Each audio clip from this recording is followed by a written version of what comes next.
Nope. Yep. That's right. Okay. So, and I think there's a 20-second lag from when we are talking to when they hear us, just so you're aware of it. And I'm going to look at the chat. So, hey, everybody, this is Warren Redlick. I'm here with John Engel. John Engel, it's Almington Capital, right? Yes. Okay. So, first of all, I'm going to ask John to introduce himself because I don't want to do it wrong. While we're doing that, if you guys can hear us, great. If you're having any issues or if one of our volumes is lower or higher than the other, let me know. I can adjust. I can't adjust his mic, but I can adjust mine. So if I'm too loud, I can make it lower. If I'm too quiet, I can make it louder. So John, would you please tell everyone about yourself? Sure. My name's John Engel. I am an investment professional and strategy consultant by profession. I manage a small investment company that principally focuses on private companies in the startup pre-seed to Series A space, but also has interests in public markets, which is where my Tesla commentary comes in. Our interests are wide-ranging from aerospace, defense, autos, biotech, technology. So pretty much everything under the sun in that space. I'm also involved as the chief investment officer of a company called the Cannabis Capital Group, which is an investment and advisory firm focused on both the medical and recreational cannabis space across the US. We principally work to help especially minority applicants who are looking to open cultivation and sometimes dispensary, but principally cultivation and infusion operations in the cannabis sector, which is a very fraught business a lot of the time in the US. It's interesting because Ross Gerber is a big Tesla bull, and he's also very into cannabis investing. So the two of you have something. I assume you know who Ross Gerber is, Gerber Kawasaki? I do, yes. Yeah. So you're both. I'm less of a cannabis, even though I'm a total legalizer. I'm less into that. So I'm really glad you agreed to talk to me today, and I think we have a lot to talk about. We're going to focus on Tesla for at least for the beginning. So I'm a Tesla nut, an Elon, super fan, whatever, and a big Tesla bull, and I believe Tesla is going to go really high. I think you have a different perspective on Tesla. How would you describe your position on Tesla, your view of Tesla in the short term, medium term, long term, however you want to talk about it? Right. Thank you I want to just reiterate, thank you for having me on. And I look forward to, what will hopefully be a civil conversation and sharing of ideas and perspectives at least. But my overall view of Tesla is predominantly negative. I believe there's like multifaceted reasons for this.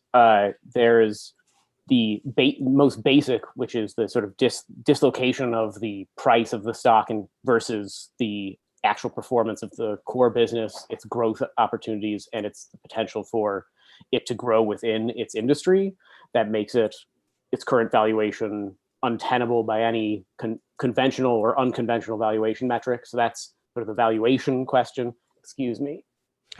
We have. I think that should be on camera. Yeah, we got a couple cats in the room. My dog isn't here. Sorry. That's all right. But so there's the sort of valuation lens, which is the one that you could call the mathematical one that can be discussed in mostly objective terms. Then you have some further more subjective measurements, like what is the growth, what are the other businesses that Tesla is involved in, what is the technology that is developing, and what value, if any, is there in those.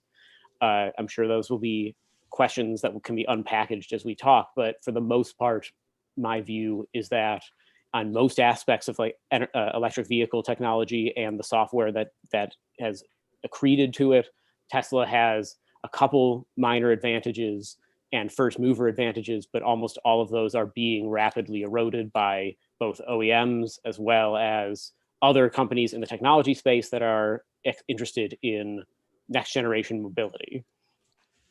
Okay, so people who follow me know, and I saw your Twitter, you tweeted on Twitter about this and somebody asked you to talk about this. So I'm this crazy bull.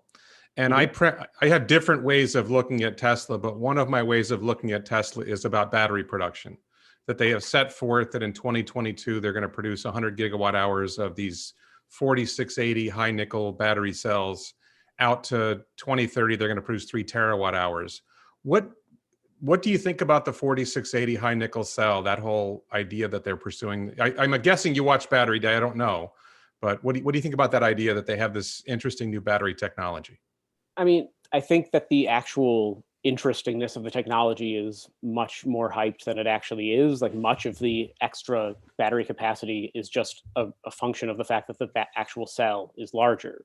Like, the actual increase in density is not very high, like not very considerable. And it's certainly not considerable enough to warrant a belief that there will be further breakthroughs like this one took years, further, much more rapid, much more significant ones that would make utility scale lithium ion batteries viable, because they fundamentally aren't from a cost perspective. And they will even, and if you are relying on a battery platform that is principally that has like a significant requirement of nickel content, let alone any of the other like rare earth metals, like lithium alone is going to become increasingly expensive.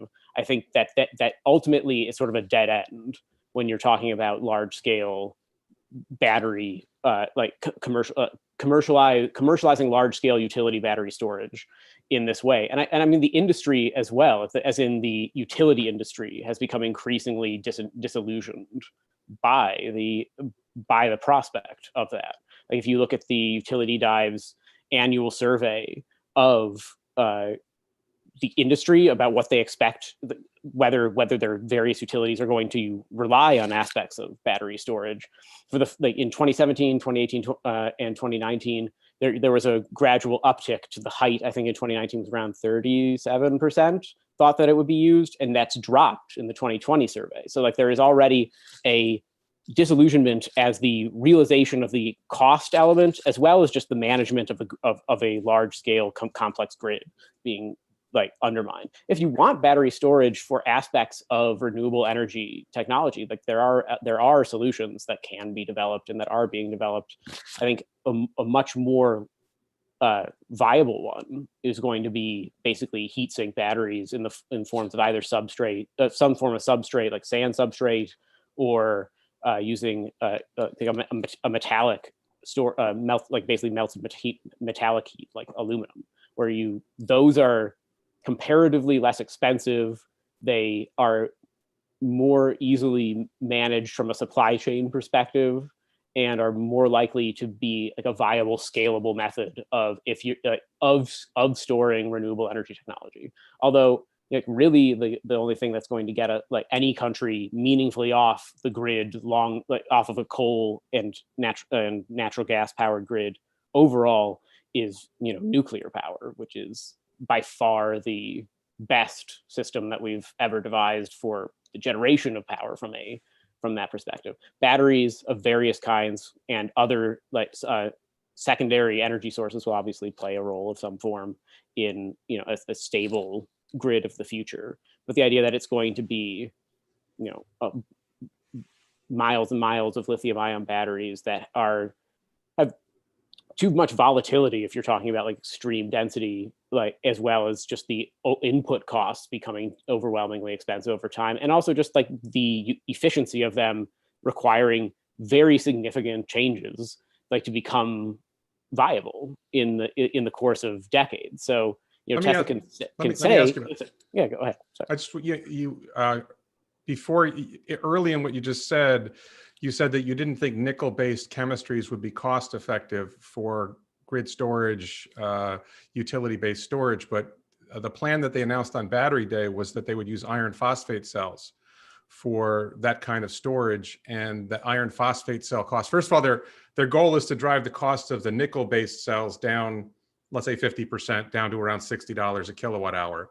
But iron costs a lot less than nickel and is easy to find, where nickel's harder to get out of the ground. And they didn't give a number for the cost of iron phosphate cells at that scale, but it sounded like they were saying it'd be less than $30 a kilowatt hour because the cost was less than half of nickel. So at what dollars per kilowatt hour do lithium ion batteries become viable for commercial energy storage, utility scale energy storage? I would need to re-examine what the exact number is. Do you have? I don't know what's considered currently the turning point number, but it's Well, no, no. still. So for vehicles, getting to $100 per kilowatt hour has been like a big deal. And Yeah. some people, and then there's at the cell level, and then there's at the pack level. And one of the innovations we'll talk about later is Tesla's approach of going from cells to modules to modules. The current generation of vehicles, I think, still is cells to modules, modules to pack, and pack to vehicle. And they had talked about going cell to pack, and I think CATL has also talked about going cell to pack with its iron phosphate cells for other companies, for other EV makers. And Tesla is now going structural pack, so it cells right to the chassis, and the cells provide structure, and that all takes the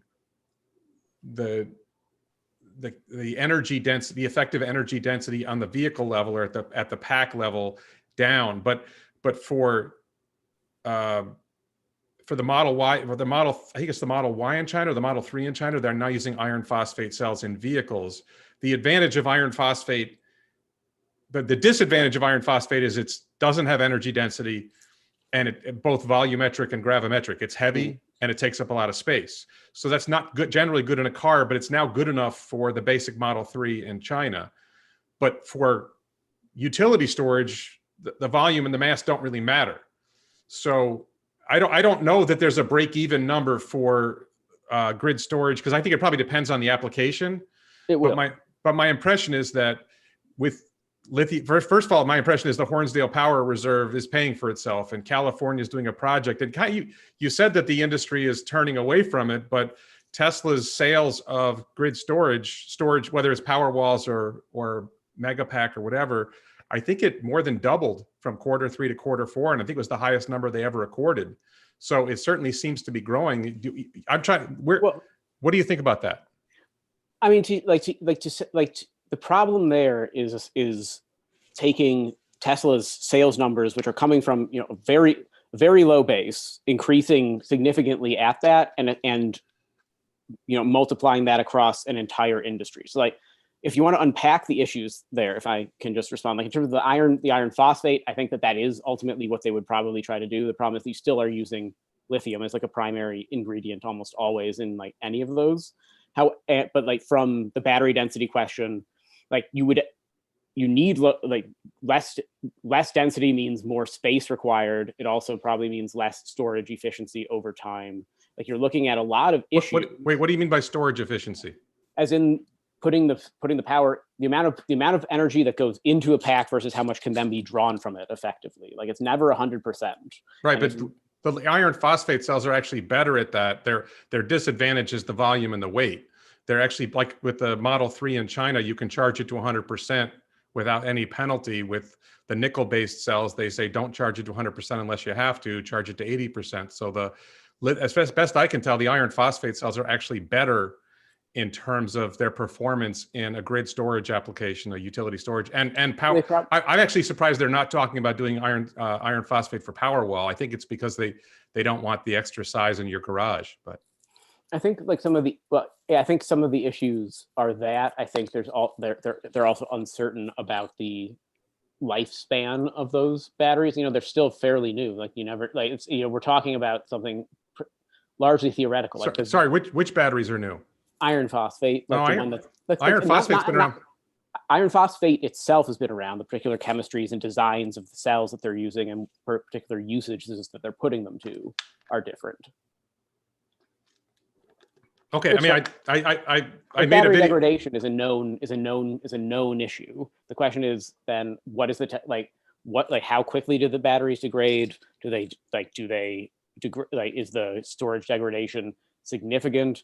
How do you recoup investment? Because in almost any large scale energy investment, return on investment is very low, and it's no different in a battery case. In fact, it's predominantly a loss, just like the fact that even though Tesla sold more battery storage than it has in the past, there seems to be issues affecting their margins over the last couple of quarters that have made it worse. So volume doesn't always solve when you're dealing with a ultimately very low margin. And if you were looking at sort of a macro scale, where if you want to look at that sort of long term that you talk about, what are you like? What does battery storage look like? Do you think it's going to be Tesla setting up all of these, or do you think it's going to be the dozens of other companies? Do you think it's going to be ComEd that's also investing in it? Do you think it's going to be any other company that can take a relatively simplistic battery chemistry and replicate it themselves? What would be the reason why Tesla would have a particular advantage, and why would it be able to charge a significant enough premium? Right. So I don't think Tesla, everything they've said, they're not going to make an iron phosphate cell. They're going to buy iron phosphate cells from I think particularly from CATL in China. Yes. And the value, I don't actually, I think Tesla Energy, the grid storage, the solar, whatever, will be a big source of revenue for Tesla. I don't think it's as high margin, and I'm sure you might disagree with me on this. I don't think it's as high margin as the vehicle end of the business, but I think their margin in that is if they can deliver power walls and megapacks or power packs, and they have I think their edge is, I don't really understand this side of it. People tell me that AutoBidder is some amazing software, and I'm not going to, I'm a bull, but I still don't understand why AutoBidder is that valuable. I don't see the profit side of, I'm not saying it's unprofitable, but I don't see the profit side of the energy business the same way a lot of other people do. But if they're able to drive the cost of the cells down, you were talking about there's some level at which, grid utility scale storage isn't cost effective with batteries because it's too expensive. Well, how cheap does it have to get? And if they're able to drive the cost down low enough that it does work, then with the expansion of solar and wind, you need something to store the energy. Yes, and there are other but that's why I said there are other potentially more efficient battery storage, like substrate batteries that can be used that are just heat engine powered. Those are debates in action. Who's making those? A few different small companies are currently experimenting with it. The Starlink engine isn't a new technology, like a kind of heat engine. But why aren't they scaling that? I mean, Tesla appears to be scaling that. They appear to have gone all in on this battery storage technology with lithium-ion cells, heading towards iron phosphate. I think they still use nickel-based cells in a lot of their storage, but they're clearly scaling and growing that. What other company is out there that is scaling some kind of approach to this that would take market share from Tesla if Tesla's ever able to get market share? I'm in which context? Energy and utility scale storage, battery storage for utilities, battery storage for homes. I mean, aren't there several publicly traded ones that are doing very similar stuff? They lose money on it the same way Tesla does. That there are multiple players. I can't remember the name of one. I actually wrote about one not a year ago or so, but there are other ones that are doing large scale battery storage, and there will be more. But it's another scenario in which it's a much less complicated thing to do, to make basically a stationary battery with an off the shelf chemistry, right? That is an easy thing to do compared to designing a drivetrain, designing the interior, because all that stuff that you could theoretically say gives Tesla's vehicles an advantage over other EVs. When you're talking about them, CATL can sell those batteries to anyone. Why would ComEd pay a premium to Tesla for that, for example? Well, I think the argument there is that Tesla is basically making a commitment to its battery suppliers, LG Chem, CATL, and Panasonic, that we will buy as much as you make. And we don't know what's going on behind the scenes. I suspect, and I can't prove it, I don't know, that they're getting some kind of long-term contract with these companies, and they're giving them the technology behind the 4680 cell and the tabless design in particular. There's a lot of features in the 4680 that they've announced, including the ability to manufacture in high volume. I think they're trading, we'll show you how to make these the way we make them more efficiently, in exchange for which you guys give us effectively as much as you can make.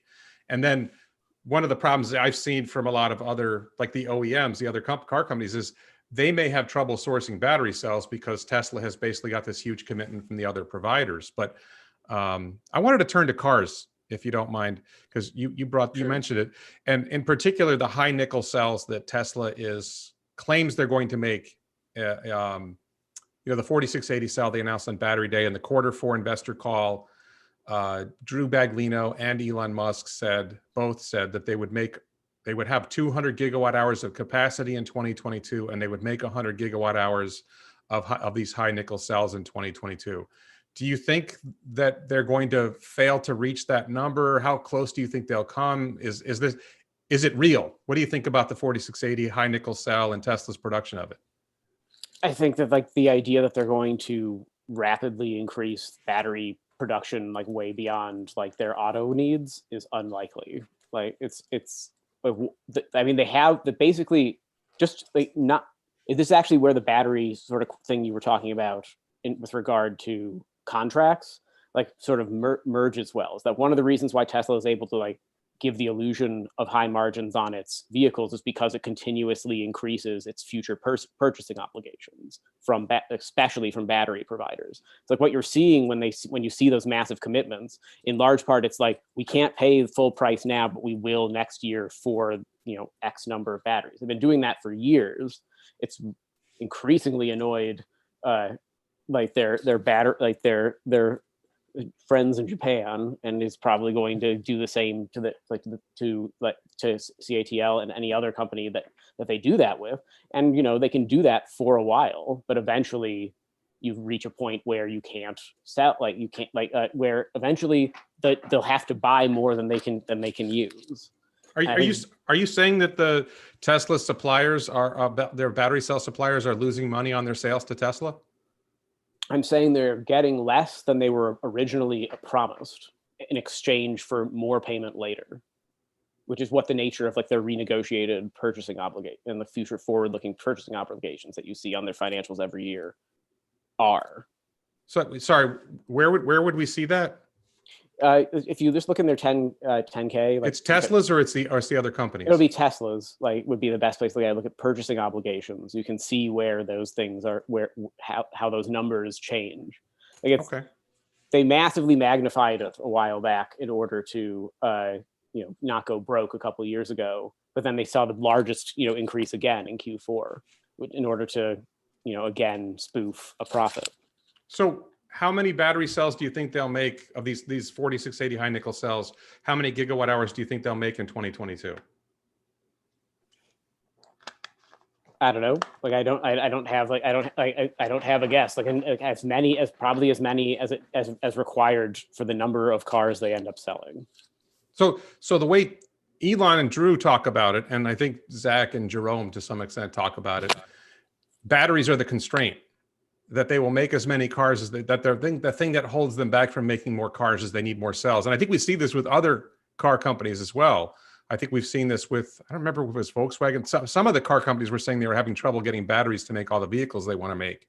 No, the problem semiconductors right now, but all right. Their take on it is if we produce 100 gigawatt hours of cells, we're going to make the vehicles to use 100 gigawatt hours of cells. So, as I understand it, they have a line in Fremont that is producing these cells that is still a pilot line, but apparently somewhat successful. I'm not sure, by the way. I think you said it wasn't that much of a battery chemistry improvement. Do you have a sense of how many watt hours per kilogram these cells deliver? I do somewhere. I have done the math before. It's not significantly better than what they had before. Like ultimately, though, it's in the comparative, it doesn't really matter because you're looking at them versus the battery architectures of other automakers now, and you can see that in terms of range and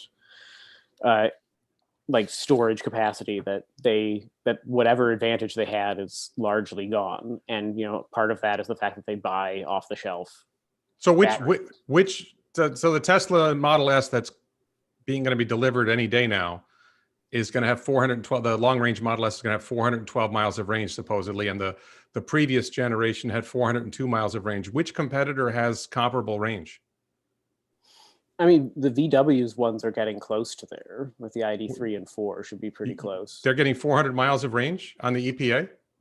I mean, the EPA is obviously gamed, though, because almost every other automaker does better on independent tests, while Tesla somehow does worse. Wait. You're saying that Volkswagen doesn't game things? I'm not saying they don't game things. I'm saying that they're with the majority of car makers that choose to be conservative on their mileage and range, as opposed to Tesla, which games their EPA rating like no other. You know Volkswagen's history with emissions, right? What does that have to do with their electric they game the system? They have a history. They've been badly penalized for gaming the system. So You're suggesting Tesla, so you're saying that Tesla behaves like VW. No, I actually don't know. I have definitely seen concerns about whether Tesla's range lives up to what they claim. But, certainly, the EPA is the game. We're in the United States. The EPA decides what your range is, and Tesla's range is over 400 miles. And to my knowledge, there is no other vehicle out there that you can buy today that has more than 300 miles of range that is not a Tesla. Can you name a vehicle that has more? Because that's a huge jump. If no other vehicle has more than 300 and Tesla has more than 400 in the Model S, that's not like a close call. Are you aware of a vehicle that's over 300 miles of range that's not a Tesla? I believe there are some, aren't there? Like, I would need to look at it, but like I mean, the range isn't that big of a deal. I mean, what is it? No, the ID3. Wait, the ID3. Let me just check my note. I've got this somewhere. It's 340 miles is the ID3, which is the first Volkswagen one. That's an EPA rating? I mean, it's... You sure that's not a WLTP European rating? I mean, wouldn't you consider the one that tends to be more accurate to be the preferable one? Well, I don't know what the Model S rating is in WLTP. Somebody else can tell me. But to my knowledge, there is no, I'll just say it, and history can judge us, because I don't have any paper handy. There is no other vehicle outside of a Tesla that has more than 300 miles of range. And you'll see, like, the Taycan has 200 miles of range. And there's some indications on the highway, for example, because the Taycan has 2 forward gears, the Taycan performs better at highway speeds than its numbers, than its rating.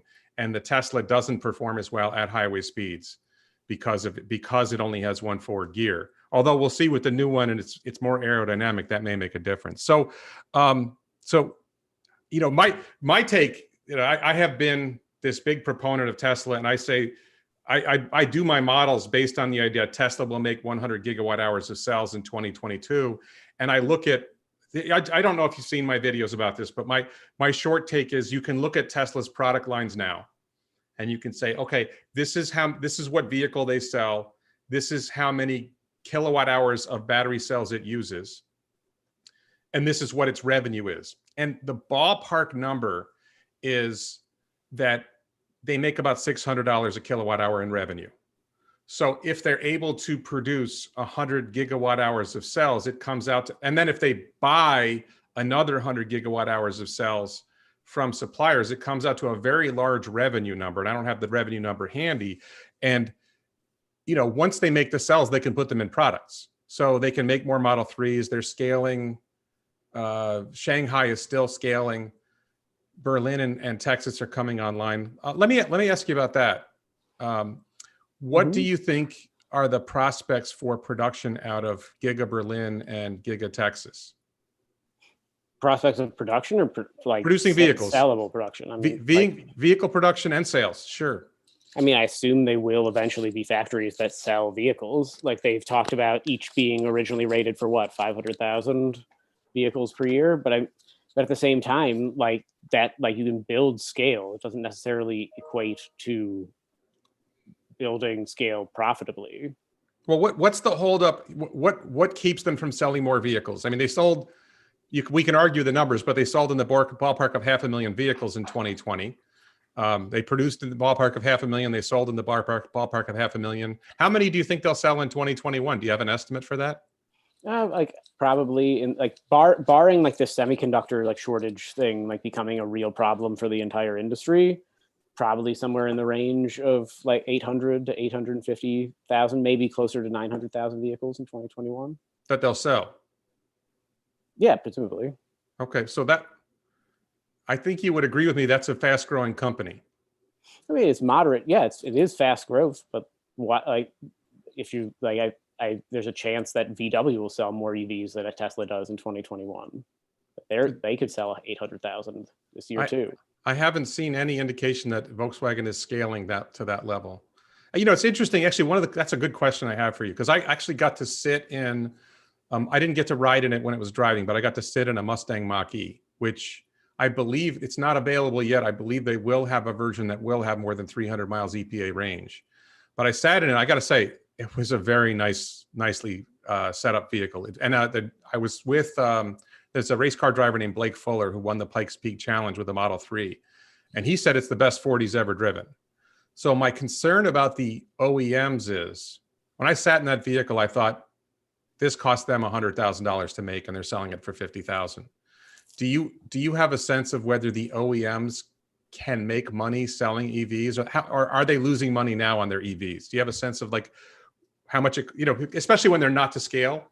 Do you have a sense of how, can they afford to sell them? I mean, they can easily afford to sell them. I mean, Volkswagen made a tidy profit in 2020 despite selling over 200,000 electric vehicles, which is a 300% increase over the year prior. And that's not including their hybrids. Like, if you include hybrids, they, what was it? They sold 230,000 pure EVs, and then 150,000 or so hybrids, and which was also over 100% increase. So Volkswagen's EV growth rate is significantly faster than Tesla's is currently over the last 2 years. Do you have a projection for how many battery EVs, without non-hybrid battery EVs, Volkswagen will sell in 2021? The high-end estimate is currently around 800,000. Mine's closer to, they'll have capacity to sell 1 million. I think that they'll more likely in the process of that, because that capacity will be built out over the course of the year, and there will be issues with semiconductors and other supply chain issues that will afflict all automakers, including Tesla, probably closer to the 600,000 range. I just want to be clear on this number. You're saying that Volkswagen will produce 800,000 non-hybrid battery electric vehicles in 2021. Between 600 and 800,000, yeah, probably. Okay. Is that primarily the ID3 and ID4? Or are there others I don't know about? Well, that's the Volkswagen group. So you're also looking at Audi. You're looking at all their other brands. Okay. So one of the other innovations they talked about at Battery Day was structural battery pack. And there's this trend Tesla says they're following on, which Sandy Munro discussed in some detail with Elon in a recent interview, of going from this process where the way cars are made now, where the rear section of the car is assembled from a bunch of parts, the front section car is assembled from a bunch of parts. There's the chassis of the car, let's say, I'm not talking about specifically EVs, just cars in general, but the chassis is assembled by a bunch of parts, a bunch of robots, a bunch of people. They put the whole thing together, and then with an EV, they then put a bunch of batteries on top of the chassis. They do other things to hold the batteries in place, and then they put the body on top of the car. And Tesla's pursuing this approach where they're already doing this with Model Y, where the rear section of the car is cast in one piece. And moving forward with Berlin and Texas, the front section of the car will be cast in one piece, and those two pieces will be put together with a structural battery pack in between them. And so you go from 1,000 robots putting this thing together to 400 robots. They're already down to 700 robots putting together the Model Y, getting down to 400 robots putting it all together. And then instead of carrying the batteries as extra weight, the structural battery pack serves to carry the weight is used to enhance the structure of the vehicle, and it reduces the weight of the vehicle overall and effectively makes, at the pack level, arguably, the energy density much higher. Do you have a sense of whether that's a viable manufacturing strategy? If you think about what there is a reason why automakers produce the exterior, produce a car out of lots of parts rather than trying to cast them as a single piece, is because if in a significant collision, if your car gets bent in the front, you can replace pieces. If you're talking about literally almost the entire back of the car being a single piece, what happens when it's deformed in a crash? Let's be clear. We're talking about the frame of the car, and whenever you have, with almost any car on the road, if you have frame damage, whether it's an EV or not an EV, whether it's made, single casting or it's made of all these parts, once you have frame damage, the car is generally considered totaled by insurance companies. So I hear this a lot. I hear this from Tesla fans, actually, that they're concerned that, well, if you cast it as one piece and if there's damage to that section, then the car will be unusable. But that's the reality now with cars. If you have frame damage, car's totaled. You don't think it's more likely that there would be frame damage if there are less pieces that can give in a collision? I think it's less likely there'll be frame damage because what you have, let's be clear. I am not a manufacturing expert. I'm not a big car guy. I can change a tire, right? I've done a couple things. I can change an air filter, and I actually changed the battery, the 12-volt battery in my car. I've done that. But my impression is you have this amalgam of parts that are put together with various fastening methods, whether it's rivets or duct tape or whatever they do to put the whole thing together. And that has less structural integrity and is more likely to come apart in a crash than something that's cast as one piece. But regardless, I don't think crashes are that big of a problem. I don't think that many cars get in that many crashes, and we can talk about FSD later. I think self-driving cars are less likely to crash, but we don't need to go there. I just don't see that as that big of a problem. But I'm actually talking more about the efficiency of the vehicle. Do you think it will make manufacturing more efficient to make it that way? Do you think it will make the vehicle lighter and more energy efficient if you make it that way? With the structural battery pack, with the manufacturing of the front and rear castings, do you see an advantage to that, or you don't think that's an advantage? I mean, it's difficult to say. Tesla has managed to boof its manufacturing efforts many times. And I think their arrogance towards traditional automaking methods, especially those of, their arrogance towards Toyota, especially, I find rather galling. If you want to ask these questions, they've almost always been answered by someone else in the actual auto industry at some point. The Toyota production system is designed in its DNA for continuous improvement and innovation in terms of making manufacturing as efficient as possible. It's the reason why they are hands down the most efficient auto manufacturers, or really any heavy machinery manufacturer in the entire world. They are unstoppably good at that. If you're trying to say let's do something that they don't do, the natural assumption should be, have they tried this before? Okay, but I think that's the whole story with Elon Musk's companies, right? Is he goes into industries that are doing things a certain way, and he figures a way that he thinks is better. And we'll just briefly delve into SpaceX, because we talked about that for a second. They went into the rocket industry, and there were people who were doing rockets a certain way for decades. And SpaceX came in and said, we're going to do it different. We're going to land the rocket boosters. And they've now landed them over 70 times, and they've reviewed some of them 7 or 8. Even it wasn't that long. I think it was Tory Bruno said, I forget who it was, some rocket industry executive said, well, you'd have to use it 2 or at least 3 or 4 times to get the value out of it. And I think one of them has flown 8 times. So they did go into an industry. Elon did go into an industry that did things a certain way, with industry leading companies that didn't do it this way. And they came through, and they've delivered massive savings on launch costs through reusability. So the idea that you can't do it better than Toyota, well, you couldn't do it better than Boeing and whoever. There is a significant gulf of difference between the highly fragmented, ruinously competitive and cyclical automotive industry and a narrow subset of the aerospace industry, namely rocketry.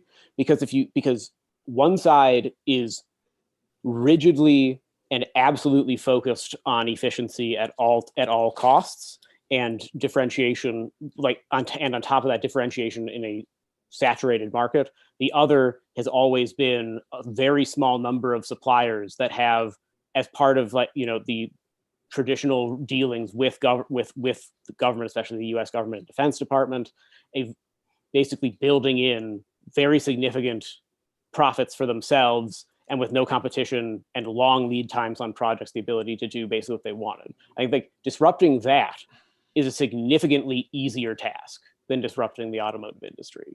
I think okay, but they did come in, and in 2020, Tesla's sales grew when everybody else's sales fell, right? Tesla's EV sales grew, Volkswagen's EV sales grew, the EV market grew. So Tesla as an EV company, naturally saw some growth with that. Let me ask you about that. I see this from a lot of people. I see this from people who are Tesla bulls. They talk about an EV market and an EV market share. is there really a difference between an EV market, the EV market and the vehicle market? Like, I mean, the reason I ask this question is because, like, I don't own a Tesla yet. I'm by the way, I'm a Toyota fan. I'm a Honda fan.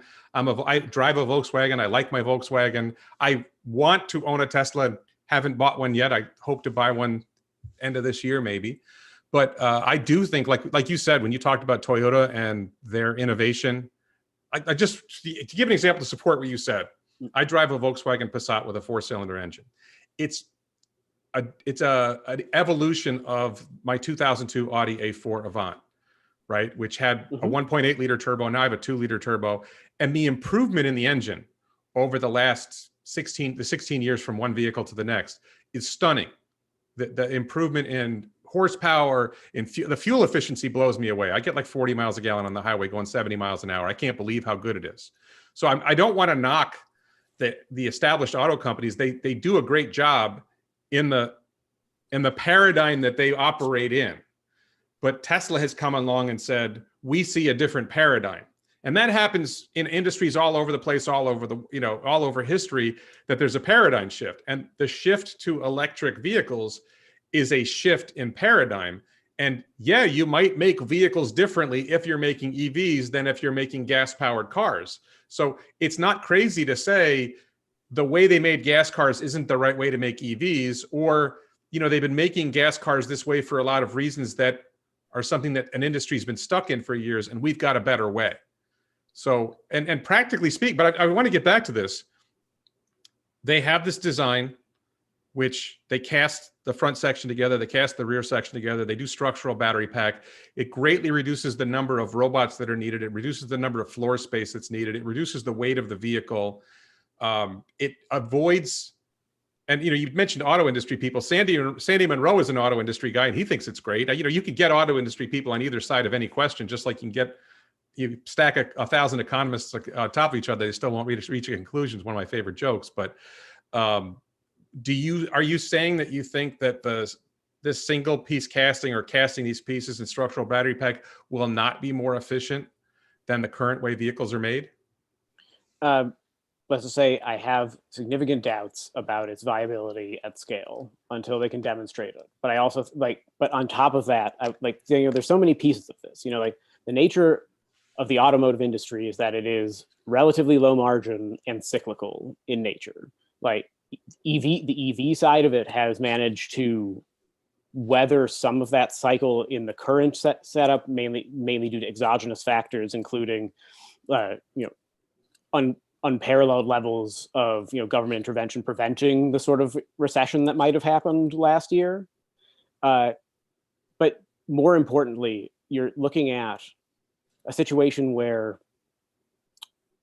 fundamentally, there isn't an enormous difference between making it the overall, the structure around a car of an EV versus a non-EV. There are obviously elements that are different, but that's why traditional automakers like the MEB is the MEB is the platform that Volkswagen's using.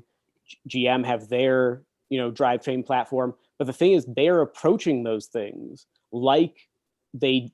as they have learned to do, and in a uncompromisingly competitive market where some survive and some don't. So what I mean by that is, Volkswagen, GM, they didn't immediately just jump into producing a ton of different electric vehicles. They wanted to build it on a platform, which is the best method of doing it. Tesla admitted, Elon even admitted, that going from S to X was a huge mistake the way they did it, because they basically had almost no design. They had almost no shared components or design. The idea with the M3 and MY was that they would be built on the same platform. Turned out that the MY at first was basically just a barely upsized M3, kind of a joke of a 7-seater. And now they have this basically a completely newly designed one. Redesigning a vehicle in production is usually a terrible sign for an automaker. Tesla, because they pretend to be a tech company, can sort of hide that.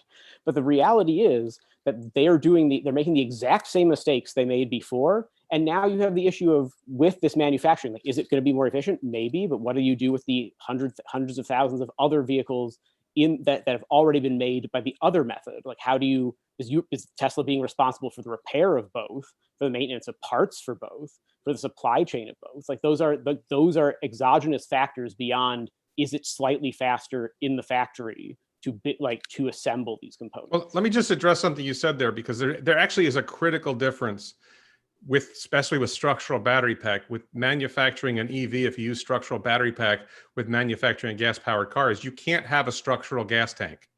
You can't rely on the gasoline to provide the structure for your vehicle, because sometimes, well, number one, it's liquid, and sometimes it's full and sometimes it's empty.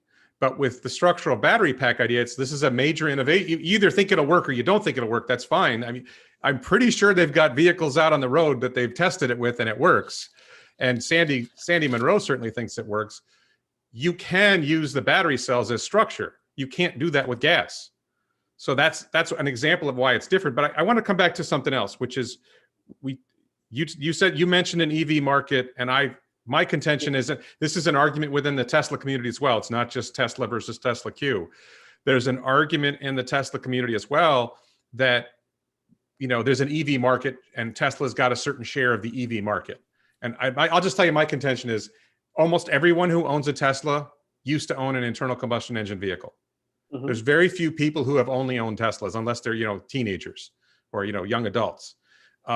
So Tesla, and the same thing is probably true for the Volkswagen ID3 and ID4. So, why do you see a distinction between an EV market and a gasoline market? Why aren't they the same market? Well, I think you are taking two concepts and trying to collapse them into one. I think that might be where the confusion is. So to explain what I mean by that is that there is an auto market, which is all vehicles being sold, as you say. And I think that is a perfectly appropriate lens through which to look at Tesla and its relation to other automakers.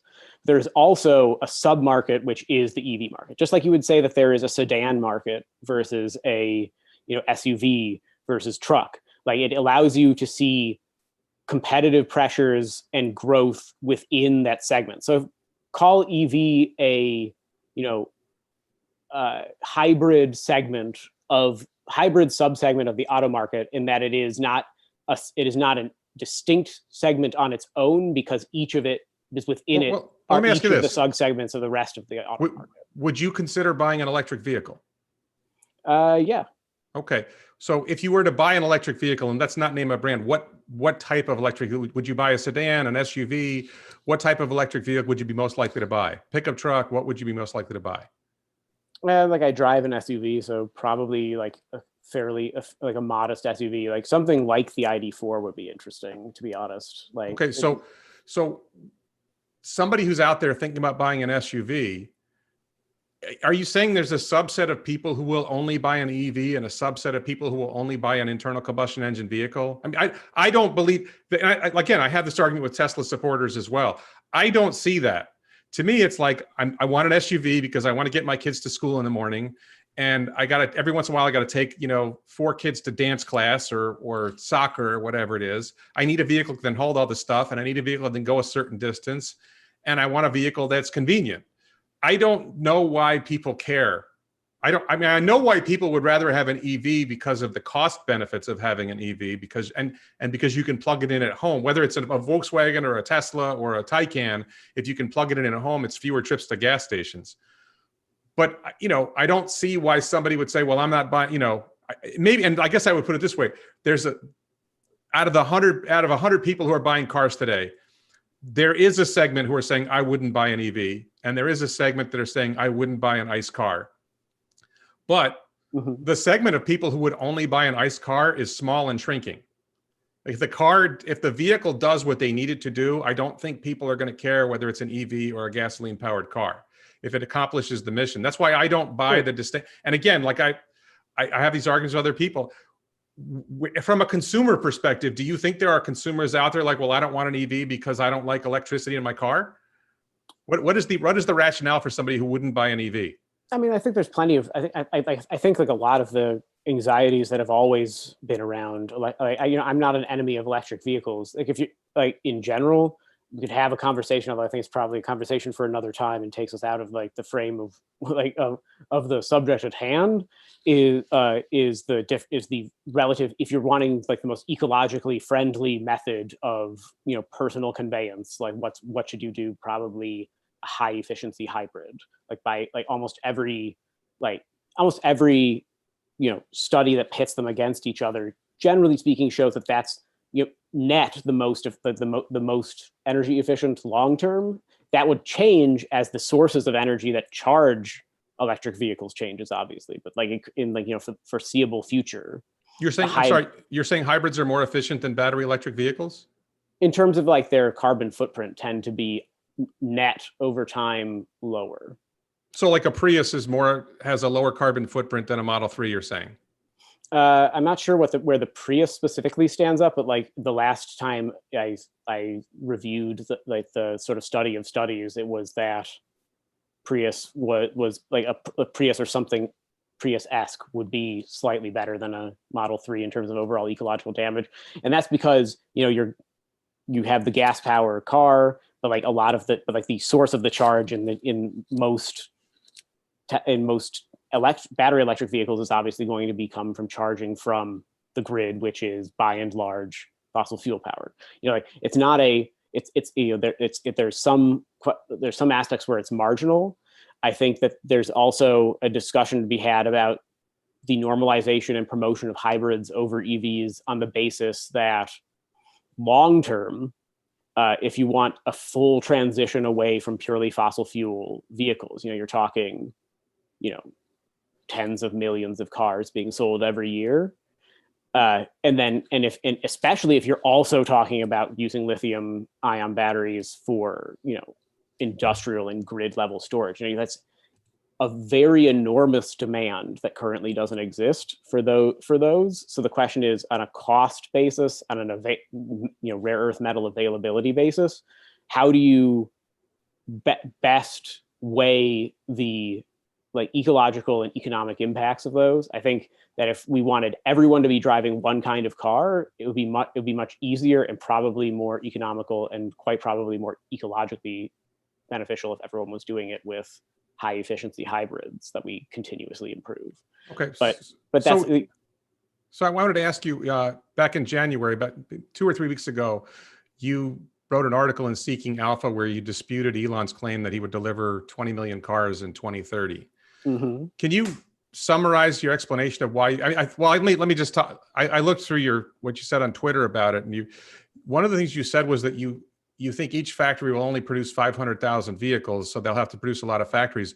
Isn't it possible that the Giga Texas and Giga Berlin class of factories will produce more than 500,000 vehicles, and that the future at Battery Day they hinted at a vehicle coming in 2023 that would be based on Elon's conversation with, I think it was with Sandy Munro, that after they get Giga Berlin and Giga Texas done, they're going to do an entirely new type of factory where they go single frame casting, 48 volt wiring, that future factories will produce higher volumes. Like I'll just say right here, I think when they get to the 2023 compact, I think that vehicle, there's going to be one factory on each continent, and each one of them is going to produce 4 or 5 million vehicles each a year.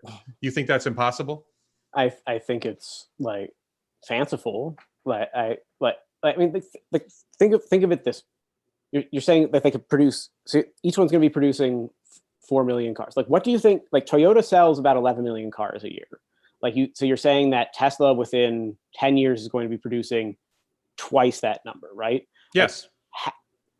Firstly, like the cost of building factories, like taking away like the what if each one's 500,000, it doesn't really matter. You still have to build enough manufacturing capacity to do that. So say if they were a million vehicle or 2 million vehicles per factory, which is often not optimal depending on, you know, there's a reason why different automakers build plants in different numbers and of different capacities and different geographies.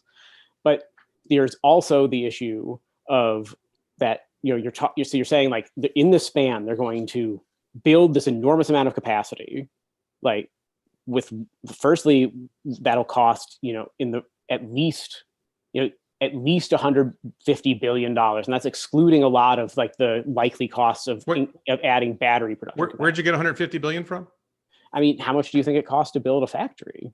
Well, I think I don't know the number. I thought it was 2 to 4 billion for a test for Giga Shanghai.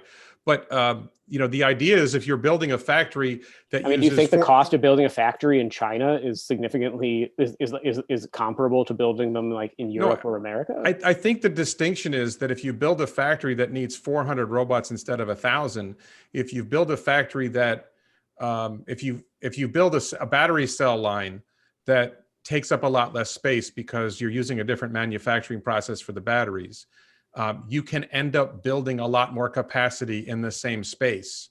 And then your factory, and you're spending less money on robots, you're spending less money on space, and you can build factories with more capacity for less money. That's the idea. That's what I think we're seeing in Giga Berlin and Giga Texas. That's going to be the change from Shanghai was an advance on Fremont, and Giga Berlin and Giga Texas are a change from Giga Shanghai. And it's funny because you talked about how they're going from one way of making a vehicle to another way of making a vehicle. And I just made a video where I actually think there's a serious question. How do you sell the current generation Model Y after you come out with a new generation Model Y that's better? And what happens to that supposed appreciating asset or the resale value of said vehicle? That goes back to my point about why automakers in general try not to completely redesign the same model of vehicle like year to year, because doing so really messes up like their customer, it affects brand loyalty long term. In so many ways, Tesla optimizes for the extreme short term at the expense of the long term. And the 150 billion, so you're like the cost of building a factory, is varies, right? Sure. But if you're targeting the average cost is somewhere in the range is probably close to $5 billion to build 500,000 vehicles of production capacity on average. Cut that, let's say you cut it down somehow, magically, to 3. You're still it's 3 billion per 500,000 of production, and you need to get up 19 million in additional production. So you need 38 more of those times 3. So you're still looking at well over $100 billion for of capex alone. So just to be clear, I was just because I'm not saying you're wrong and I'm right. I mean, I think I'm right. You think you're right. Your picture is that in order to build 20 million vehicles, Tesla's going to have to build a very large number of factories that produce 500,000 vehicles each. And each factory is going to cost, let's say, $5 billion a factory. My take on it is Tesla's going to build 3 factories, one in China, one in the North, one in the US, one in Europe. And each of those factories is going to produce 4 to 5 million vehicles a year of this new generation of vehicle that's coming. And actually, I'm not sure it's going to be that, or I have this fantasy, which most Tesla people think I'm crazy with this, that somewhere in 2026 or 27, they go to an even smaller vehicle that's designed to carry 1 passenger. Elon has never said this. I'm like an out there crazy person when I say this, that I think in the future, if you get to a world of self-driving cars, which we should talk about next, if you get to a world of self-driving cars, you could go to much smaller vehicles because the safety issue goes away if you have safe self-driving cars. So let's turn to that. Well, just to go back for one moment, the number of factories is not really the point. It's the number of vehicles you need to produce in them. So I was saying, let's assume that the incremental unit in volume increase, we can get the price of building that down by almost half. Even then, you're still looking at nearly $100 billion. It doesn't matter whether it is 20 distinct footprints or 10 distinct footprints. It's the fact that each one, if a factory making 5 million vehicles is not the same price as another single factory that makes 500,000. That's obvious. Well, the whole point is it might actually be less. If you design your factory right, this is the whole pitch. I didn't wear mine the machine that welds I was going to wear the machine that builds the machine t-shirt. The whole point is that if you design your factory better, you can produce more for less. That's the whole idea of the battery cell line. The 4680 cell production is you can produce more batteries for less money from a smaller factory. And now your capex per unit that you produce is much lower. And that's one of the ways you save money. Yes, but that's what I was just saying. Like, even if we assume almost having the capex per unit, like you're still looking at, like, let's say literally, let's say more than half, like you're still like $70 billion in capex or whatever. So let's suppose that's true. If you make 20 million vehicles and the average selling price is $30,000, isn't that six? What is that? That's a ridiculously large amount of revenue, isn't it? Why do you assume that would be the average selling price? Well, it's below their current average selling price by quite a bit. The average selling price right now is around $40,000 or $50,000 a vehicle.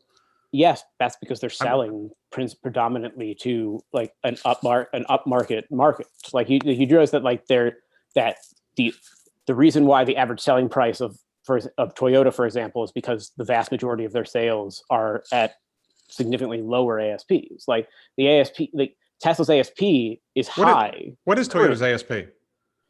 The overall, I'm not 100% sure what its overall ASP is. I can look that up for you right now if you like. I get, the global, not the US, because I'm sure the US is higher.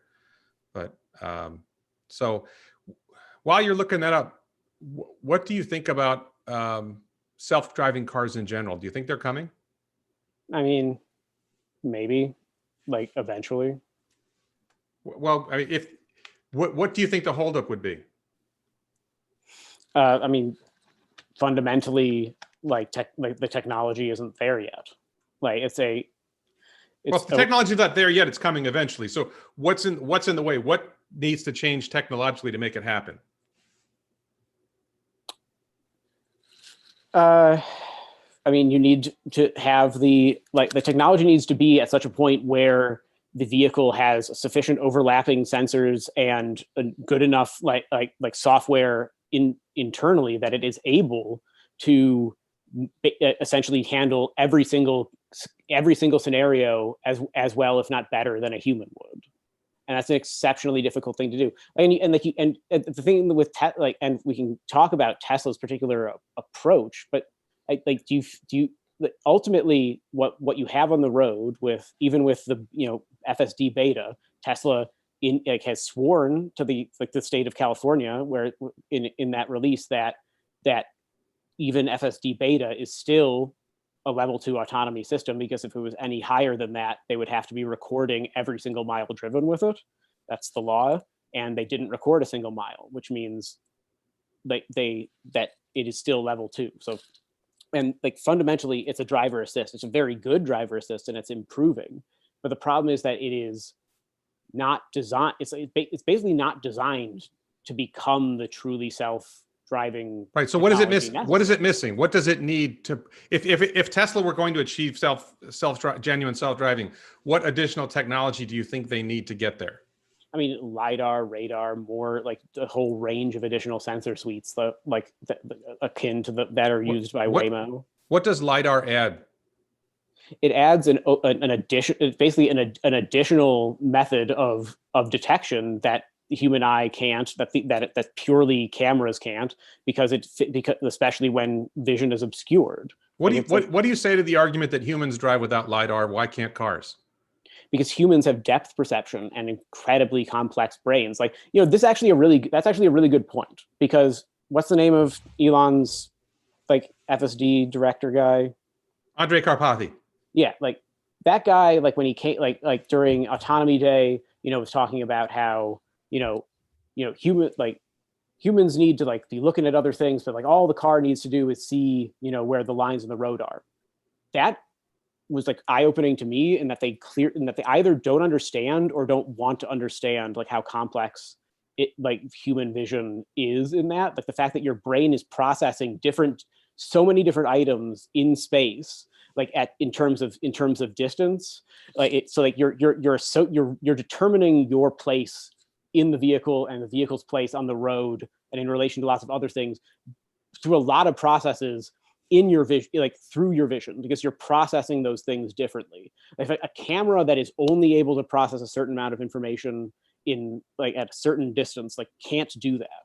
Humans also have a natural ability to tend to be able to psychologically get have a better understanding than any machine at guessing what a human is going to do. So but we have two cameras, right? and we get depth perception from 2 cameras. Teslas have, I think it's eight cameras plus radar plus sonar. So, and you know, I'm trying to understand what you're saying, that Andrej Karpathy doesn't understand vision. Like he seemed to not understand that, like he seemed, or dismiss in some way. I'm puzzled. I'm puzzled by this because like I was on Clubhouse, which I'm still trying to figure out whether I like this app. And they had this Clubhouse event where Andrej Karpathy and some other people were speaking. And there's all these AI people who know a lot more about AI and computer vision than I do. And they seem to regard him as a leading expert on computer vision. And you seem to think that he doesn't know what he's talking about. How do you reconcile the fact that a large portion of the AI and computer vision community thinks he really knows what he's talking about with you think he doesn't? I think he understands computer vision. I think he doesn't understand like how reductive it is compared to human vision. Okay. Like understanding the technology doesn't make you understand necessarily or value, rather not understand isn't the correct term. Undervalue the other components of it. Okay, because one thing I've noticed is I see the same thing again. I see this from the pro Tesla community. They're like, oh, FSD is not that good or whatever. And like, I don't know where these people drive because I drive in South Florida. And if you ever drive in Tampa, or you ever drive in Miami, there's a lot of human drivers who aren't that good at it. And I guess that's a question I would have for you is what standard, and I would have the same question for Elon because I don't agree with Elon on this.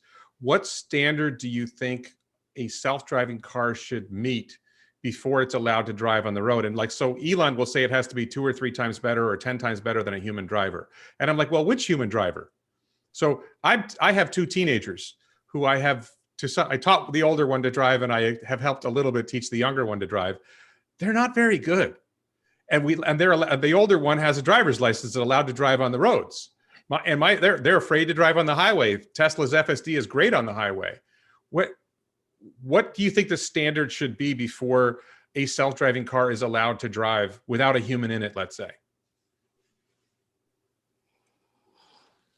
I mean, it'll ultimately end up being like a regulatory and legal decision, but it will have to be significantly better than humans can drive in any conditions, principally because to have it be otherwise. But which human? Call it average, like as is usual. But my point about this is we let below average drivers drive.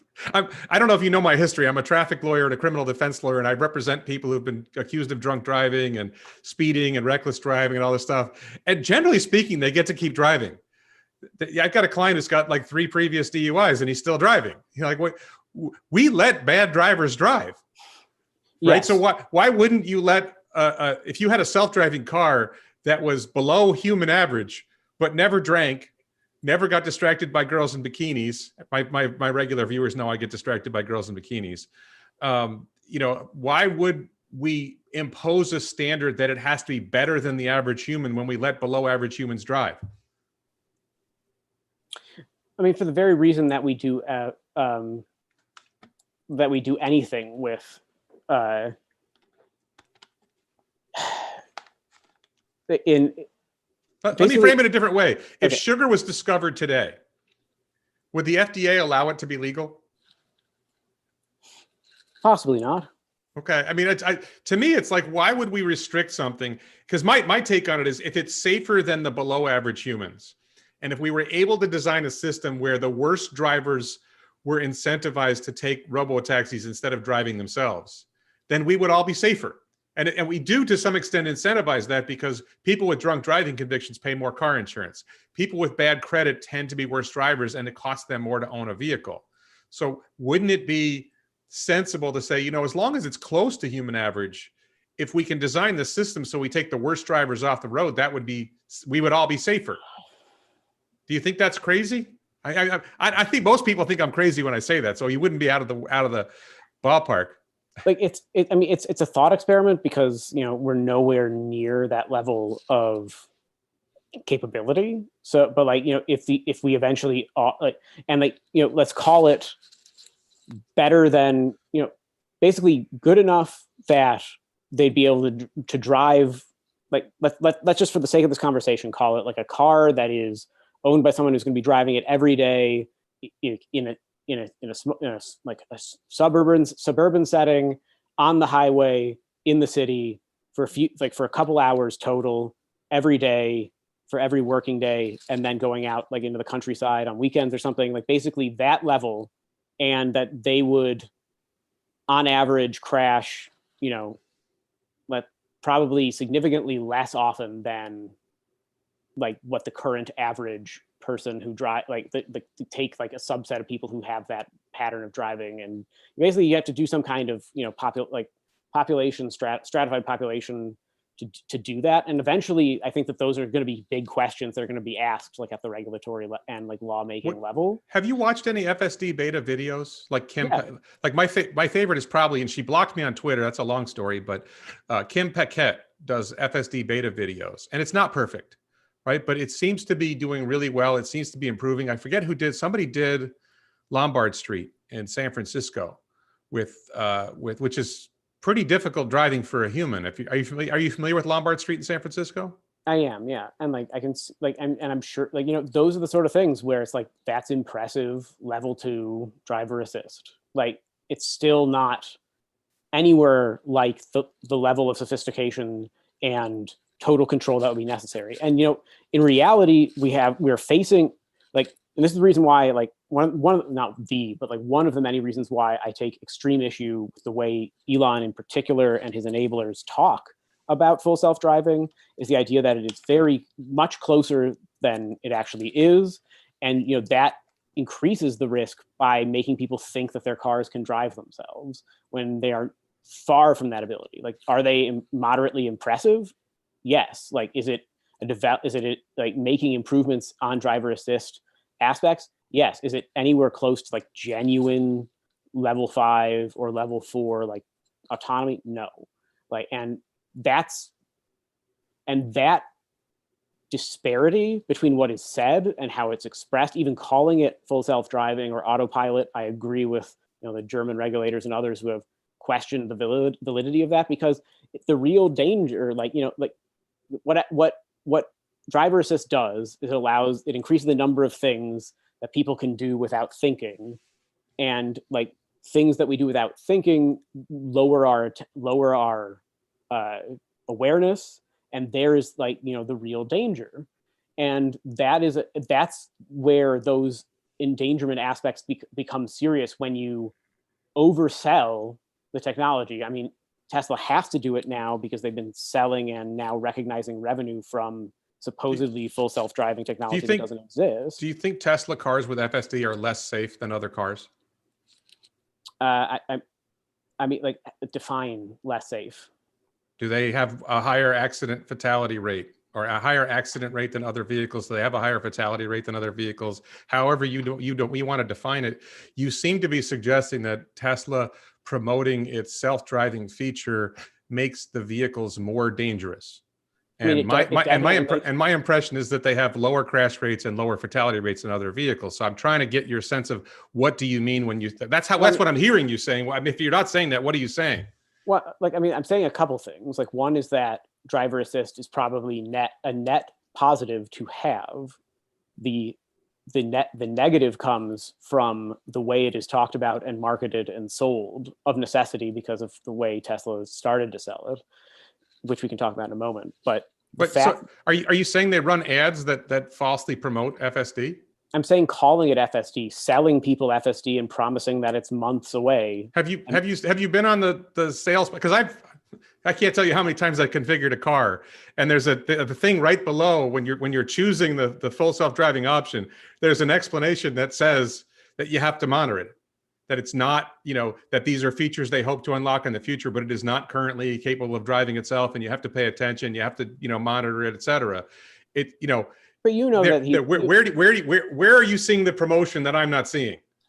Like, Elon talked to like the World AI Convention saying, we have all like level 5 autonomy. We already have, it's all basically already inbuilt. We're just testing it. Like he said, 3 months, maybe 6 months, definitely taking his hands off the wheel during a 60 Minutes interview, saying like have the demo video for FSD, which like that said, there's only a driver in this car for safety reasons. Those are things that will obviously act as incentives to people to think that it is more than it is. It is. Wait, there's only a driver in the car for safety reasons. How is that misleading? Because are you saying the implication wasn't that the car could just totally do it by itself? There's a driver in the car for safety reasons to make sure that it drives safely. That's their whole position all along, is you have to have a driver in the car paying attention and monitoring the vehicle, and you can't drive without that. I don't see that as misleading at all.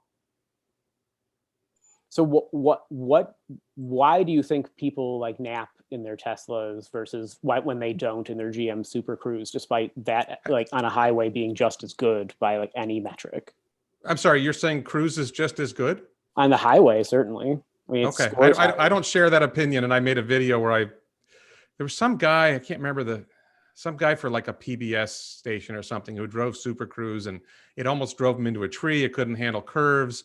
If you were wearing sunglasses, it didn't work because it was supposed to be monitoring your eyes. And he took his sunglasses off and it still didn't work. I don't think Cruise is comparable to FSD, but you mentioned people napping in their cars. I think that's occasionally somebody does a stunt where they jump in the back of their car for a minute while the car is driving, and they rig the vehicle so it feels like somebody's holding the wheel. Have any of those people died? I mean, some people who've been asleep at the wheel of their Teslas have died. Sure. Really? Right? Pretty sure. You're saying somebody playing a video game. Somebody has had. I'm talking about, let's say, the last year, because there's more of them on the road now than there ever were before, and there's more people using it than ever before. And to my knowledge, no one has died operating a Tesla where the accident was, if they got hit, there was an accident near me where somebody died in a Tesla because a BMW driven by a human driver hit the side of their car at 100 miles an hour. So, and the driver of the Tesla walked away. It was the passenger side that got hit. My impression is Teslas are very safe cars. And there's these moments where somebody will do something idiotic with their Tesla, right? They'll do something that we all agree you're not supposed to do it that way. And the kid jumps in the back seat and hops in a sleeping bag for a minute. He didn't die. There's these fear-mongering stories that people are dying in Teslas because, but no one's dying. What happens if you fall asleep in a Tesla that's on autopilot is it pulls over to the side of the road, right? That's what it's designed to do. It won't keep driving if you don't pay attention and you don't hold the wheel. So it's actually safer than a car that doesn't have autopilot, because if you fall asleep, people fall asleep in their cars and die all the time, but they don't die in a Tesla with autopilot. It's a safety advantage, not a disadvantage. Am I wrong? I think that it's inaccurate, like a lot of the time. Like I think that you're like fundamentally like assuming like you're basically putting the best possible spin on what is like an obviously negative like marketing like situation. I don't think we need to belabor the point, because I don't think there's any method by which I could convince you otherwise. But okay, I mean, but still, like there's, like you mentioned, you brought up Waymo and you brought up Cruise. Waymo uses LiDAR. Cruise uses LiDAR. Why aren't they scaling? Why aren't they doing more? Tesla is scaling. They now have 1 million vehicles on the road with full self-driving hardware. I realize you don't like the term FSD hardware, we'll call it. Waymo has been operating in, is it Phoenix? They've been operating in Phoenix for years. Why haven't they expanded? Do you think Waymo's ahead? Yes, I mean, but I think that fundamentally that's the process by which you have to be like, by which you end up testing and building a better AI. Like the idea that like there's, I mean, think about it. Like the idea that somehow Tesla is transmitting all of this data all the time, like is obviously not true, because your upgrades pretty much can't happen like except via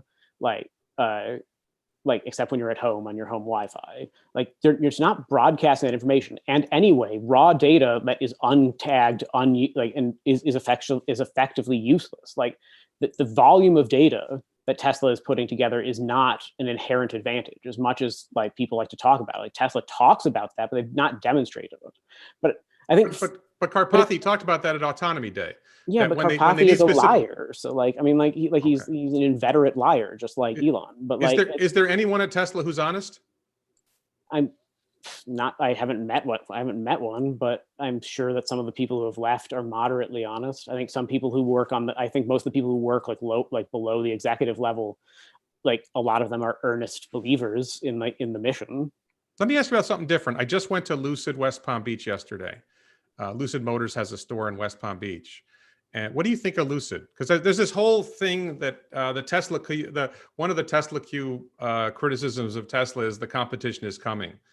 Do you think Lucid is a viable competitor to Tesla? Lucid, I mean, there'll probably be another like high-end niche EV maker. Like, I don't think none like it's essentially a category error. Like, people are just assuming that because one electric vehicle company started as an electric vehicle company, a whole bunch more should can follow a similar trajectory. Like, at this point, it's going to be very difficult for any new EV company to have any success, because there's just going to be an inundation of models at all price points and of all varieties from OEMs, like serving the EV market. Like, being another EV company will not be particularly advantageous from a investment point of view, which is why most of the hacks and charlatans who've built those sort of businesses from Nikola up, how do you feel about Rivian? I mean, like, they have one product that looks like it will probably be okay, and they're getting external investment for it. Like, I don't like they're not like ultimately I don't know what the point of them other than being essentially one model line of another automaker would be. So you think the competition is like Volkswagen and who else? You clearly seem to think that Volkswagen is, when we talk about the competition is coming. I mean, they're the fast. Like, I mean, they're just ramping up their EV acceleration faster than any of the other OEMs. That, like, the others are still doing it. Like, GM will have, they're taking a moderately conservative course. That they'll have a couple ones that they hope will be impressive in the next year. But they plan to ramp up to millions of units sold within in the course of less than a decade as well. You have all the Korean and Japanese automakers as well, rapidly expanding theirs. Toyota is still they're pursuing sort of a three-pronged attack. Like, they still are very much in favor of the hybrid strategy, which I think from a science point of view is correct. I think they recognize from a marketing point of view it's just not great right now. They also like hydrogen, which I think is also a potentially viable platform. And they're positioning themselves more for a future where people realize that that it's not a matter of is it going to be BEV or internal combustion engine. It's more going to be of what is the most efficient energy platform for different kinds of haulage and different kinds of transportation.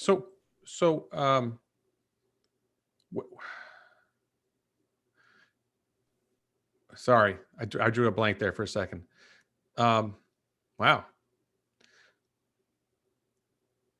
You said Tesla has a minor advantage. This is early on, and their minor advantages are being eroded. What do you see as Tesla's advantages now?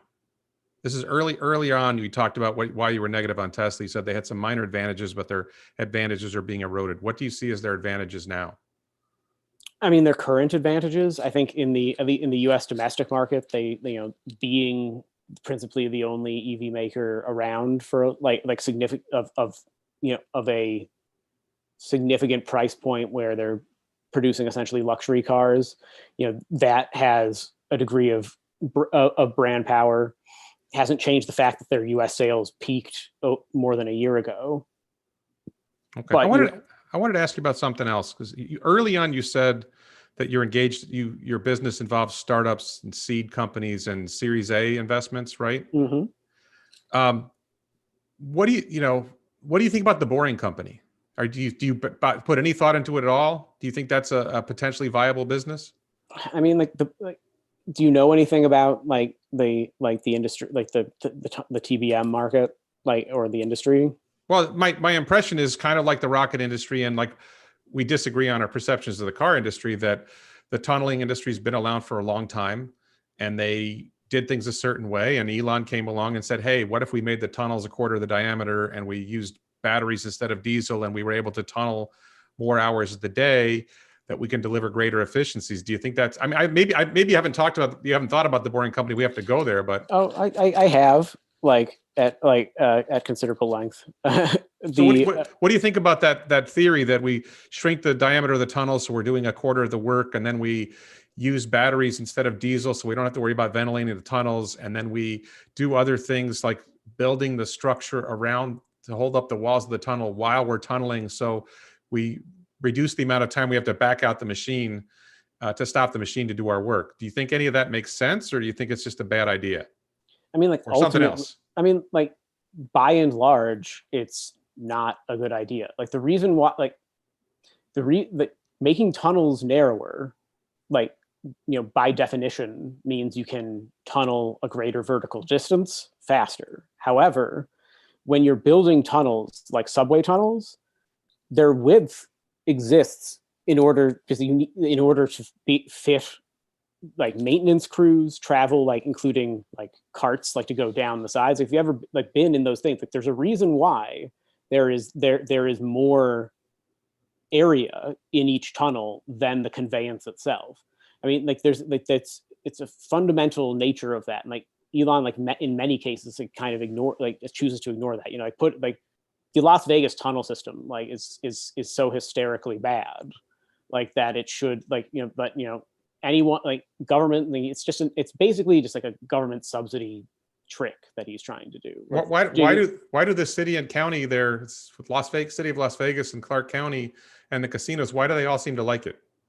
Why does any local government like invest in terrible projects? Like it's not like a new thing that like of the companies like convincing local governments to and even state governments to invest in terrible projects like Alaska's Bridge to Nowhere, the Boston Tunnel. Like these are all like public works projects that end up costing radically more than any benefit they provide. Right, but then if they're going to be doing those kind of projects, and the Boring Company can get in on that, isn't that a good source? Isn't that a good business to be in?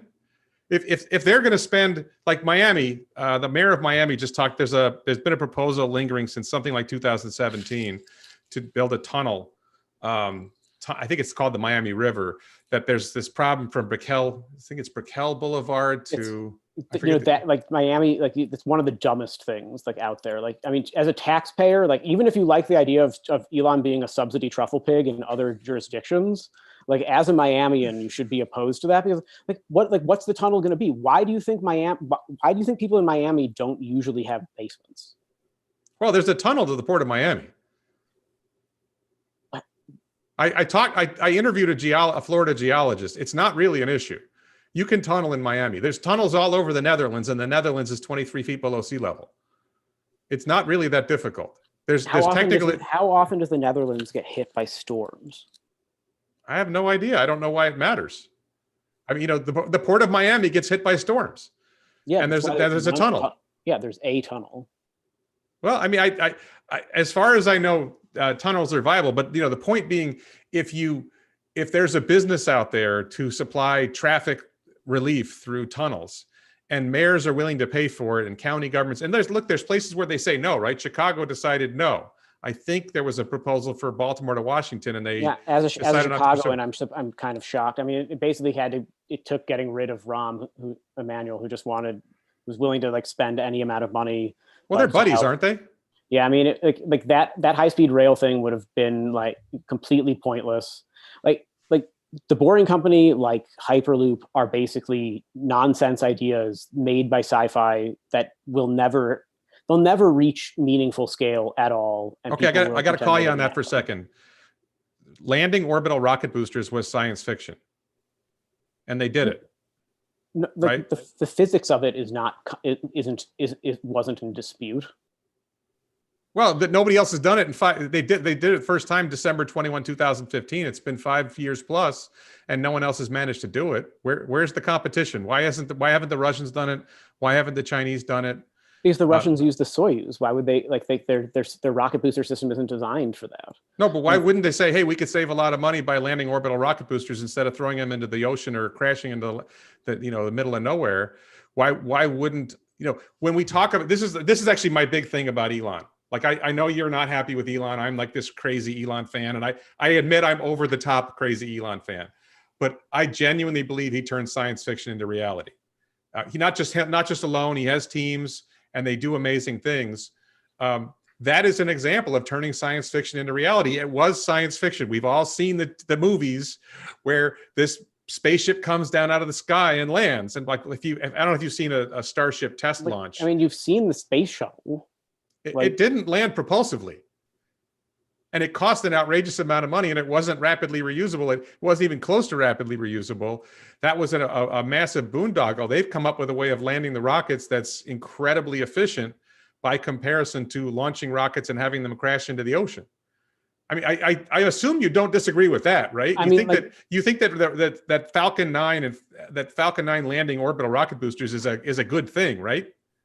I mean, probably. It's like my attitude is that it is probably the case. Like it'll depend on like the long-term reusability. Like the fact that a few have been used a bunch of times, like is in the positive column on that. But you know, but they're delivering lower launch costs.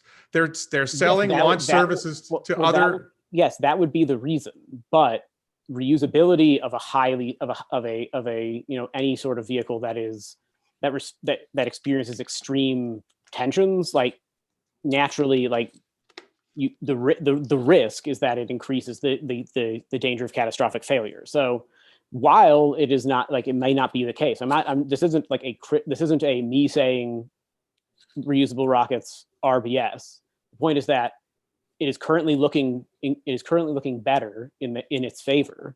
However, when you have very expensive satellites on the tip of a rocket that's using reusable boosters and it blows up, like that can erase almost all of the benefits of the previous launch. I mean, as it goes, like SpaceX's like launch business is largely stagnated and wasn't making money anyway. But like at least it is more efficient compared to what was being done before.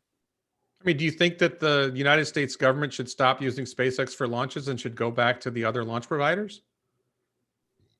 I'm not saying that. I think what they ought to do is nationalize SpaceX's like launch business and kick Elon to the curb, because we probably shouldn't have a Chinese asset in our national security apparatus. But that's my political opinion. I don't think we want to get that political, because I could start saying stuff that would offend my audience. So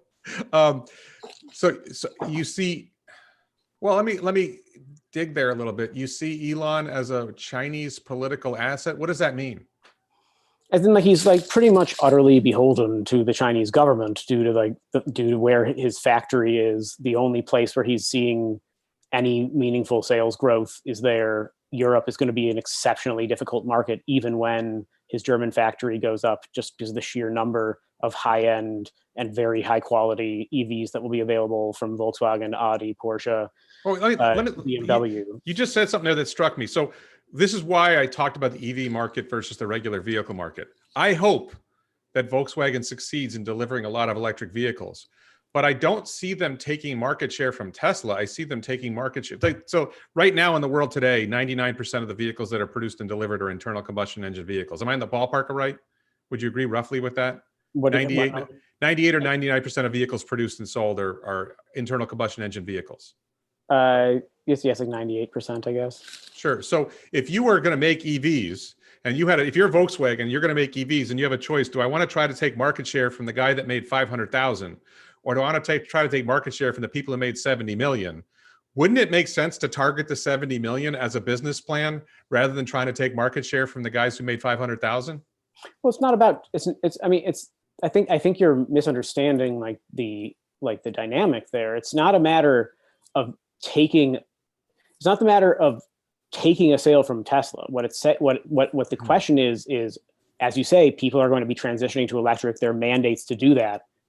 It is in the interest of any other automaker to get as much of that market as possible. So the question is, as they do so, what happens to Tesla's sales volume and market share, which are combined, like in that, I'm talking like overall auto market share then, like in that case, like as well, like Teslas won't necessarily increase in the EU, even if overall EV sales increase, if other EV sellers outstrip it sufficiently. That's like there's multivariable calculation, but it is perfectly possible and not unlikely in the event that there is a multitude of other options. I mean, there's a reason why like not every car by every automaker is sold. So the question is like, can Tesla compete on an even footing in as just one of many electric vehicle makers, just as or more accurately, as just one of many automakers? Well, where do you see the EV market share? Where do you see the EV market as a whole being in, let's say, 2022?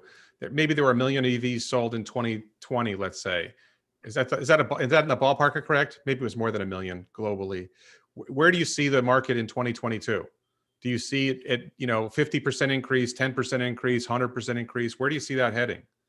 I mean, Europe like had a more than 100% increase in 2020 from 2019. Okay, so let me ask you something about global was less than was like 40% EV increase. So let me ask you. Let me ask you on a specific. I want to go like through Tesla's vehicles. So the premier Tesla vehicle is arguably. We'll leave out the Model. Well, you said you like SUVs, so let's talk about the Model X. Is there an SUV on the market today that you think is better than the Model X in that class of vehicle? Like as in any ICE or electric? Is there a better SUV on the market? Yeah, I mean, I'd rather drive my Ford Escape. So you think you view your Ford Escape as better than, and you probably think it's better than a Model Y as well? I mean, definitely. I mean, like, as in they're both 5-passenger cars, but like, there's significantly more storage capacity in my Escape, and it's significantly more reliable. 2017. You have a 2017 Escape, and your 2017 Escape has more storage capacity than a Model Y. Okay, so what about the Model S, the Tesla Model S? What's a better sedan on the market today than a Model S? Like in that like higher end luxury space? Any sedan, period. Oh, I mean, like I'd say just in the EV space, like I'd rather be driving like a Taycan or a e-tron. Okay, they cost more than the Model S, right? Yeah, but you're just asking whether I liked which one I liked better. Okay, what I mean, taking price into consideration, the Tesla long-range Model S that's being delivered this month is $80,000, 412 miles of range. It's faster than the e-tron. What advantage does the e-tron offer for the $40,000 extra price? What advantage does it offer? I mean, like a significantly better driving experience, better interiors. Like it's built like an actual luxury car.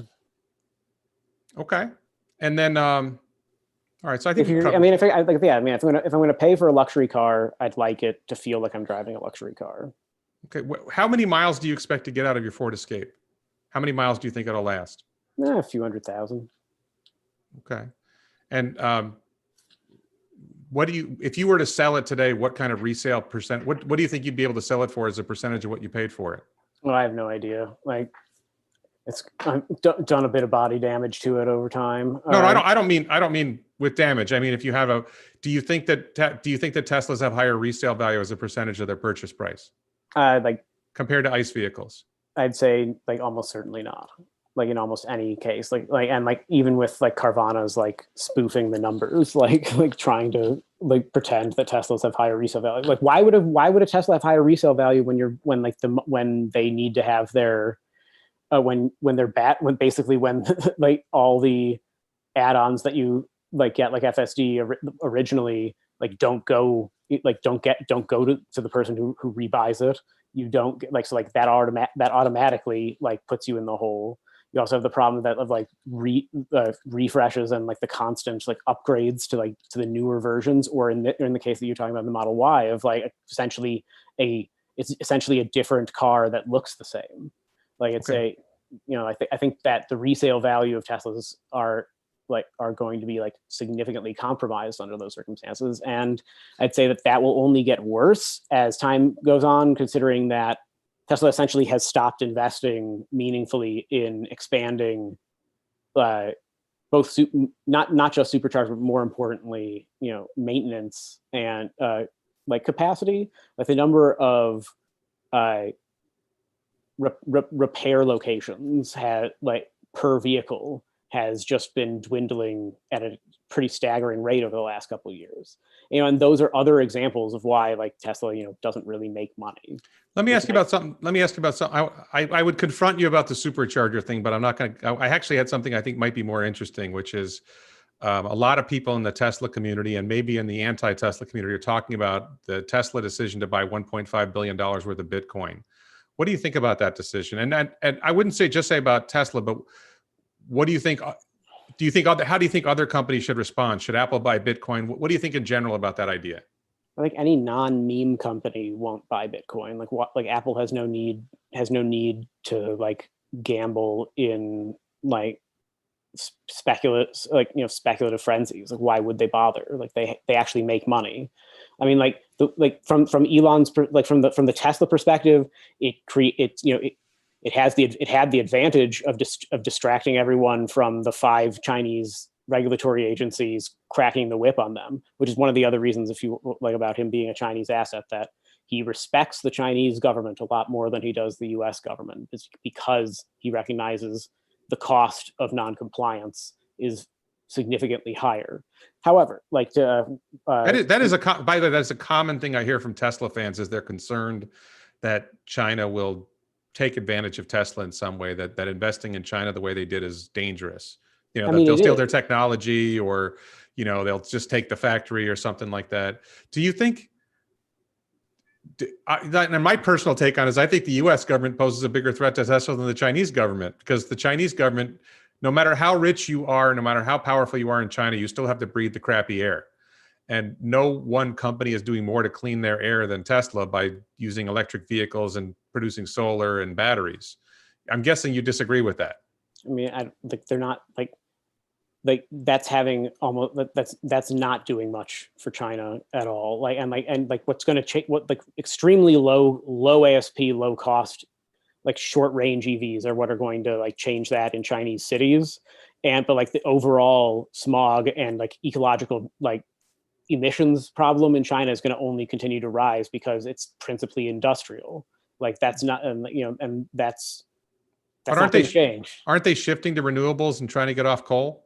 They're going to do a bit, but they'll do whatever is efficient for them, while keeping the public not angry, not furious.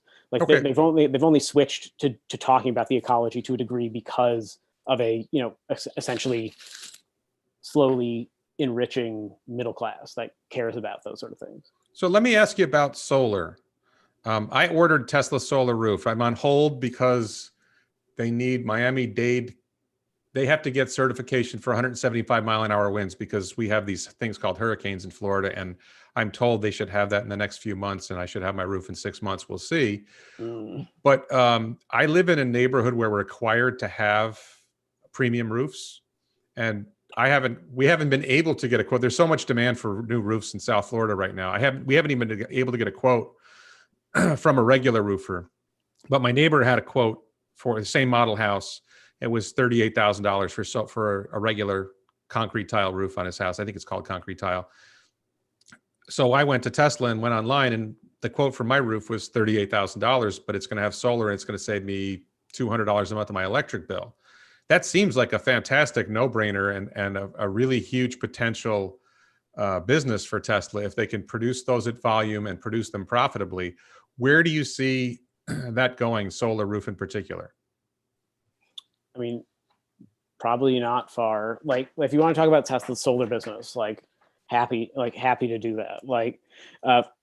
Just as we can talk about solar roof in particular, maybe after.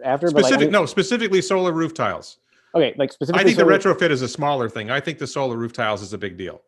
No, I don't mean retrofit. I mean just what they're isn't solar roof includes megawatts deployed, so you get an overall view of the amount of solar energy generation capacity that they are deploying, either via panels or solar roof. That makes sense? Sure. It's that's what they report. That's it's solar megawattage deployed and incorporates all of that. Yeah, absolutely. So they unveiled the solar roof in 2016. It was fake then. It was fake 2 years later, and now they are installing it. To be honest, like, I would be dubious about having a company that is known for build quality and also slow maintenance, like timelines, like being the people who install my roof, especially if they're installing a bunch of like basically current and heat carrying equipment like underneath it. And the fact that they're each individual tiles increases the risk of like any part of that system failing due to like insulation and like joining falling apart. Like there's a lot of like issues in there that like are like issues for a normal roof, only worse. Have you seen the Weddell & Son videos? Weddell & Sons is a roof installer somewhere in the Midwest. I've seen them, and they've like, and like I'm not disputing that it is possible to install them. And just be clear for people who don't know, Tesla is not the only company making solar roof tiles. There are others who make something. They don't have the same look, and they I think they're more expensive, but there are others who are already doing this. Well, there are others that are, and they're also like trying to experiment with different kinds of basically the chromatic effect of the panels themselves, because Tesla's one is supposed to look the same from any direction. Others are doing different. Like, it's going to become a differentiated market. But like just like any solar energy business, it's essentially a commodity. It's essentially a commodity business. Like Tesla, if they had come up with if the solar roof had been real instead of like obviously fake in 2016, like they might have like been able to like establish some kind of niche. But like, they waited until 2020 to like even really start doing anything meaningful with it. But even so, like if you just look at the trend line of Tesla's solar business, like they had Tesla reached peak solar deployments total in 2016. Like the same year they bailed out Solar City. The next year, deployments fell 38%. The year after that, they fell 38%. The year after that, they fell just shy of 50%.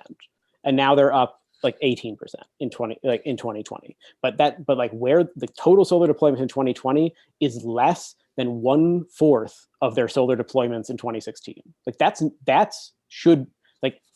why do Tesla bulls just not care? Well, so I mean, I can answer that for myself, which is, I actually generally, when I analyze Tesla, I don't focus on solar. I focus on batteries. And the argument that the explanation Elon offered is we were focused on getting Model 3 out, and we needed the batteries for Model 3, and we couldn't, whenever they do a solar deployment, they're usually doing Powerwall with it, and they couldn't afford the batteries for Powerwall. Now that they're scaling battery production, they say, and I think the numbers in 2020 show, when you look at the quarterly numbers and the increase going out to Q4, that they are increasing. That they now have more battery capacity, whether it's from suppliers or from their own production, which their own production isn't really happening yet. It's Panasonic is in the Gigafactory, but it's still Panasonic batteries. That as they're able to scale that battery production, now they're able to actually deploy more solar. And I think their suppliers have ramped up their supply of batteries, and that's what's making it possible. Well, I mean, the rise in 2020 is only can only be attributable, is largely attributable to the fact that in Q2 2020 was its lowest deployment ever. Q2 2020 was the middle of a pandemic. I'm not a Q1 2020 was the second worst ever. And that's going back to Q1 2014. Okay. Well, look, like I said, I don't focus on that. My model tends to be, I have two different models that I use. One is robotaxi, which you're obviously not going to agree with, so we won't bother going into it. And the other model is just, this is how many batteries I think they're going to make. This is what they project they're going to make. This is what they're going to get from suppliers. And this is what revenue that translates to. And then if you buy Elon's story that FSD is going to be all profit and they're going to sell a lot of FSD, then you get to even bigger numbers. So I actually don't typically factor. I did a model a while back where I factored solar in, but when I took it out and made a simpler model, it didn't matter. Just to answer your question about why do Tesla bulls not care, I think that energy, this is actually where I disagree to some extent with the Tesla community.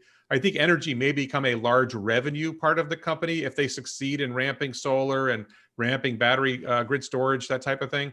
But I don't see the profit the same as the vehicle side if they're able to deliver full self-driving or they're able to increase manufacturing efficiencies and increase margins. I think the profit side is better on vehicle, and that's what I focus on. So, but in that case, why assign okay, so like if Tesla's going to be, even if we were to assume that Tesla is going to be the let's just say it's the biggest automaker in the world. Say it's like, let's say it's surpassed Toyota and VW Group, and like, let's just say for the sake of argument, like just for now, that it's a narrow lead, like 12 million, right? Like 12 million vehicles produced, like a little bit, like about 1 million more than either of them, just for the sake of this. It's like they're selling 1 million more vehicles than either of those two companies.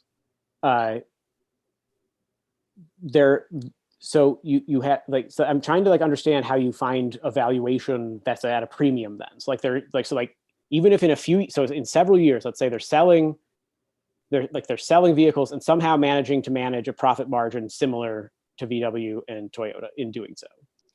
At the same time, you have this growing utility business that is going to be capital intensive, maybe high revenue, but very low margin. And then that will continuously weigh on the relatively higher margin auto business, so that Tesla's overall profit margin would increasingly decrease and look unfavorable compared to other automakers of the same size. Yeah, I could see Tesla spinning off energy as a separate company. Well, I mean, because of exactly what you're saying.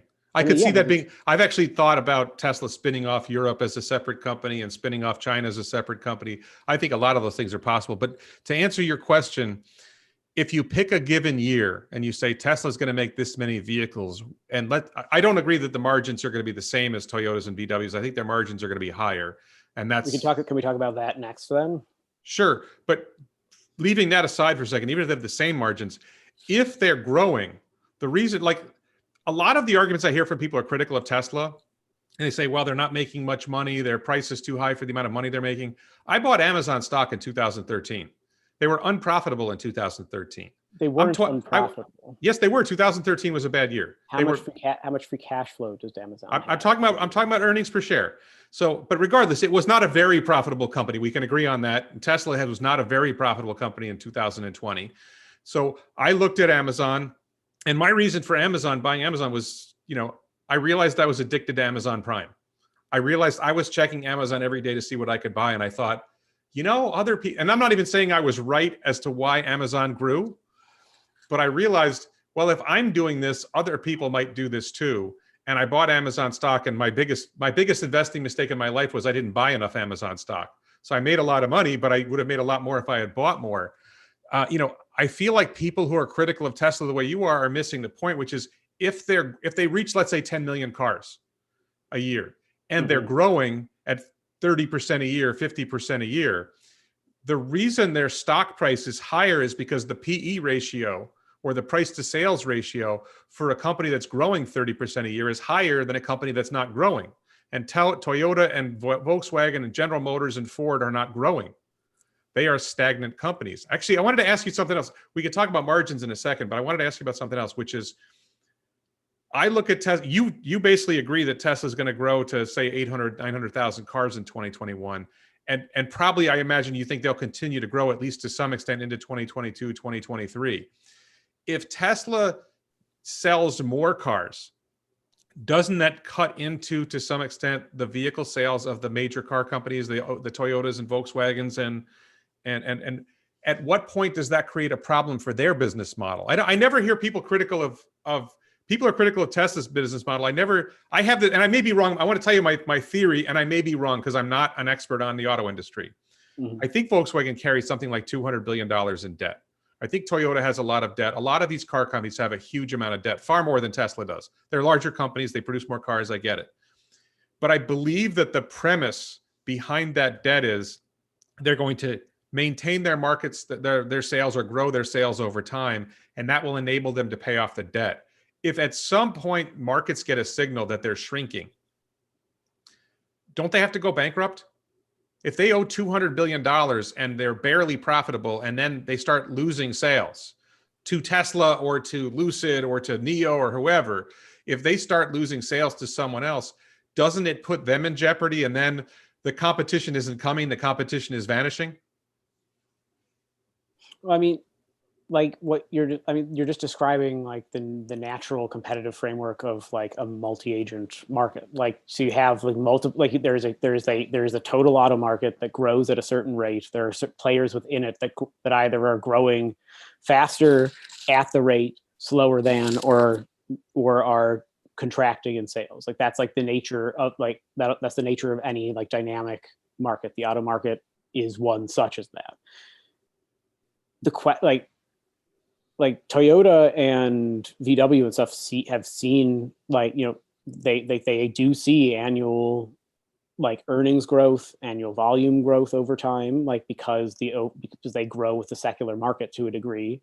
Like 2020 was obviously a different year for every OEM like in the internal combustion engine market, because like we were in a pandemic and recession. EVs got a boost largely because firstly a newer sub market, and also like massive incentives in a lot of markets that made the cost of buying like significantly lower compared to making the same opportunity cost like for like an ICE vehicle. So there are lots of reasons like why that happened in that idiosyncratic case, but like over the long term, like the biggest automakers continue to grow secularly with like the overall auto market.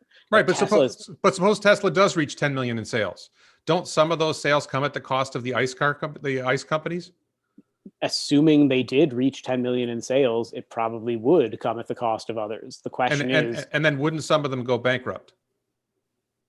like possibly. I mean, like most of them are most of like the significant ones are doing just fine overall, like from a financial standpoint. Like a business can have doesn't need to grow its top line eternally if they can do things like improve capital efficiency, like like reduce size, like in various ways. I mean, that's what like efficiency efforts are at automakers now. Like at any time, like you can basically reduce costs.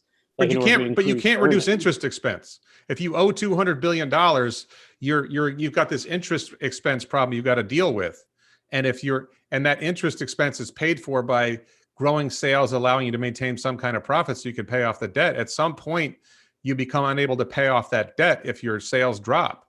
But if you reach a terminal point where you become like an EBITDA zombie, like sure, but like those companies are few and far between, and it would take like Toyota could over time become a smaller company in an orderly fashion that wouldn't require it to become bankrupt. What do you think about the Green Act? There's this proposal in Congress to extend the EV credit, which would pretty clearly benefit Tesla on the EV. I actually think the EV side of the Green Act is not as important as the solar and battery storage credits. But what do you think about that? Do you think that's likely to pass? Do you think it would help Tesla? It's probably going to pass. I think it'll help all companies trying to make EVs. Like Tesla's made, a pretty good, has established itself as one of like the best subsidy truffle pigs in the world. So I don't doubt that they'll get every last penny out of it that they can. But like speaking of like, credits, like and like government largesse supporting businesses. I mean, one of the like Tesla's biggest profit source is going to disappear over the next. Basically, they peaked, likely peaked in 2020, and we'll see some decline this year and significant decline 2022 onward. So like from basically the government mandated handing cash to Tesla side of things, like they're going to be a net loser over the next few years. Do you I mean, I'm not actually I'm definitely outside the Tesla community norm when I don't really worry about climate change. Do you worry about climate change? Do you think government should do something about it? I mean, I worry about climate change, sure. But I think that subsidizing like luxury automakers is not an efficient or effective way of doing that. What would be a good way of doing it? I mean, principally, to be like, how about a carbon tax? Would you agree with a carbon tax? Something like a carbon tax would probably help to a degree. The problem, like, I mean, ultimately, so you agree with Elon that we should do a carbon tax?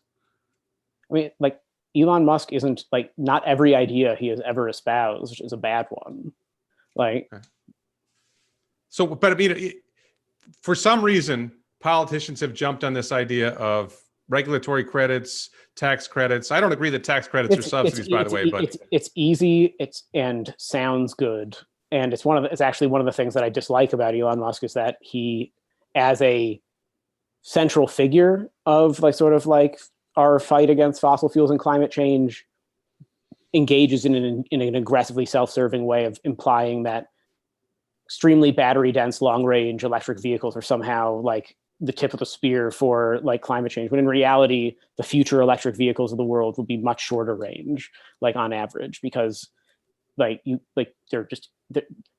won't be, even as the polar ice caps melt and allow us to get at more of the rare earth metals in Canada, like in northern Canada, like it'll be difficult, like the price will become prohibitively expensive. He has at least said that they prioritize the shorter range vehicles, the standard range plus, and they push to iron phosphate batteries in China because even though they're shorter range, because what ends up happening is they actually make more money selling shorter range vehicles because they can make more of them because they don't have to use as many batteries in a shorter range vehicle. The practical reality is the consumers want longer range vehicles, right? Isn't that one of the TSLAQ knocks on Tesla? Is they don't before one of the TSLAQ knocks, if you go back 5 years or whatever, was the vehicles didn't have enough range and nobody wanted them. I wasn't really involved in like the negativity 5 years ago, but what you're describing is two different market dynamics. Like one is what do consumers currently want? And if consumers were to buy an electric vehicle, they would want one with lots of range. I'm sorry, I just got to pause you for a second because I just got to respond to one comment. Charlie Doyle says, Warren, if you don't think climate change is a big problem, especially as a Floridian, you're a fool. There's all these New Yorkers moving to Florida right now. You can't buy a house in Florida right now because there's none for sale, because everyone is fleeing high level New York to move to 20 feet above sea level Florida. Where are all these people? What are all these people thinking if they're all worried about climate change? I'm sorry, I didn't mean to cut you off. That one just got me. I try to ignore the comments because I'm trying to engage in a conversation, but that one just got me. I live 20 feet above sea level. I'm not worried about climate change. I'm sorry. Go ahead. Sorry, John. Or did I ruin your train of thought? I'm sorry. Where was I? Well, let me see what questions we have. Let me see if anybody has a question. Or if we could have a talk about profitability and margins. Oh yeah, let's talk about more. What was your take on vehicle margins? I'll tie it in from what we were talking about. So like the 10 million point, can they sell 10 million vehicles in 2030? Like that's their target. I wrote an article that just expressed like what the cost of that would be. I don't think it's actually like that's a pipe dream that they actually would they will be selling like in 2030 like 2-3 million maybe. Like that's probably where Tesla will end up having to be, and you can tell that from like the level of saturation that happens even in markets that they dominate, like the US, where where revenue peaked already, like in 2018.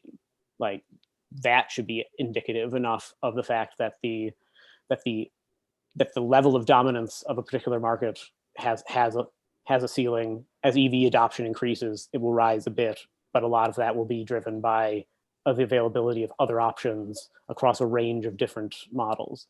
But moving to, so it's like getting to 10 million, the point is that getting to 10 million will be ruinously expensive, and there's no way to get there meaningfully with, and in that the pipeline of vehicles other than this like $25,000 one that they're coming up with, which would inevitably be a very low margin vehicle, and thus further undermining the idea that Tesla's going to have phenomenal margins. So like, let's talk about Tesla's margins, because Tesla, as you know, like if you've read its financial statements, includes in its revenue calculation for automotive, it includes regulatory credit sales, and that includes, so like they use that to pad the margins of their vehicles.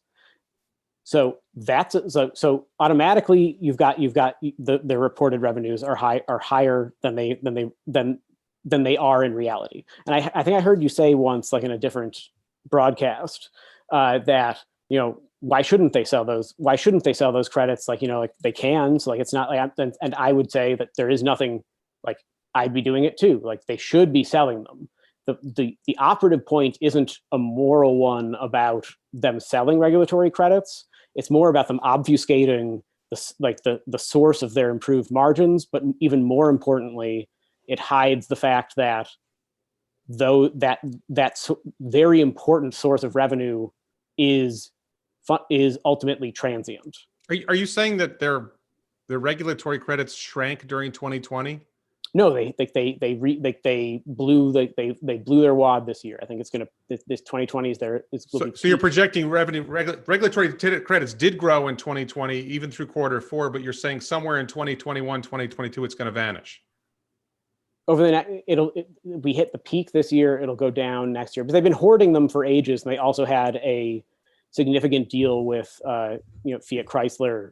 Which why are they going away? Aren't governments going further towards regulating this stuff, and wouldn't that increase the number of the advantages of being able to sell regulatory credits? See, that's an excellent. I mean, I agree with you. I actually don't like that approach, but that seems to be what they're doing. No, but that's an excellent question, and I think it's one that a lot of the time gets lost in these conversations. That where do those regulatory credits come from? They come from Tesla selling them to other automakers. Yeah, and they sell them to other automakers who need them to meet their emission standards, right? Sure. That works when there aren't a lot of other automakers making EVs. But what you're seeing, what we already saw in 2020, like just look at VW going from like 60,000 BEVs to 250,000, 240,000 in 1 year. Each of those automakers that increases their number of EVs relative to their overall menu of vehicles being produced require fewer of those regulatory credits that not only do they need to buy fewer from Tesla, they each get one of their own for each of their own vehicles. So they are both increasing the number of regulatory credits, which basic economics says that when there's a glut of supply, the price will naturally go down because there will be more sellers and the value of each credit goes down. Moreover, there will be fewer companies demanding them because there will be fewer companies that have to close that gap. Well, wait a minute. So Volkswagen is going to make a lot of EVs. I think we can agree on that. So Volkswagen's out. Does Volkswagen making enough EVs to sell regulatory credits? Or did they have to use them all for themselves? I believe they were within compliance this year. I'm not 100. So I don't. I mean, like being able to sell them will be a further like. I mean, do you think that's going to happen? Do you think Volkswagen's going to sell EV credits? They'll probably try once they reach enough production. Like, why wouldn't they? So GM is not close to scaling production, right? Fiat Chrysler is not close to scaling EV production. So it seems to me that those companies, Toyota, same thing. It seems to me a lot of these companies are still going to need EV credits for the foreseeable future. Who is on the precipice of making enough EVs to not need to buy credits from someone else? Well, I mean, GM is planning to produce how many EVs in 2025? We're not to 2025 yet. We're talking about 2021, 2022, 2023. Well, and let me address your margin point. So I'm not going to disagree with you or agree with you about the role of regulatory credits and margins, because I don't tend to analyze quarterly reports. I don't get into the finer points of the numbers. I'm not that Galileo Russell's that guy.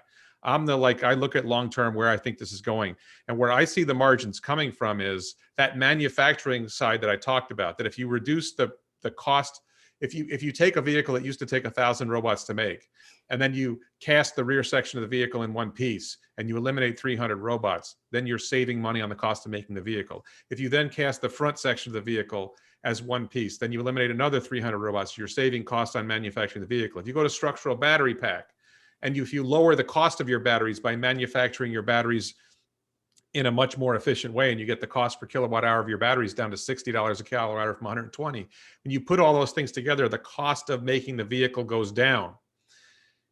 If you can sell the same vehicle for the same price with lower cost, obviously you're going to have higher margins. If instead you lower the price of the vehicle somewhat, but not as much as you reduce the cost of making the vehicle, you're still getting increased margins. And by doing that, you increase sales. And then where you and I clearly disagree, and we're not going to resolve the dispute, is I think they're delivering self-driving end of 2021, 2022. It's going to be common. I don't expect you to agree with me. I'm just saying where I see the margins coming from is Tesla is making the vehicles for less money, and they're adding features that make people willing to pay more for them, like FSD. Not only FSD, but like FSD. So I just wanted to address the point about margins.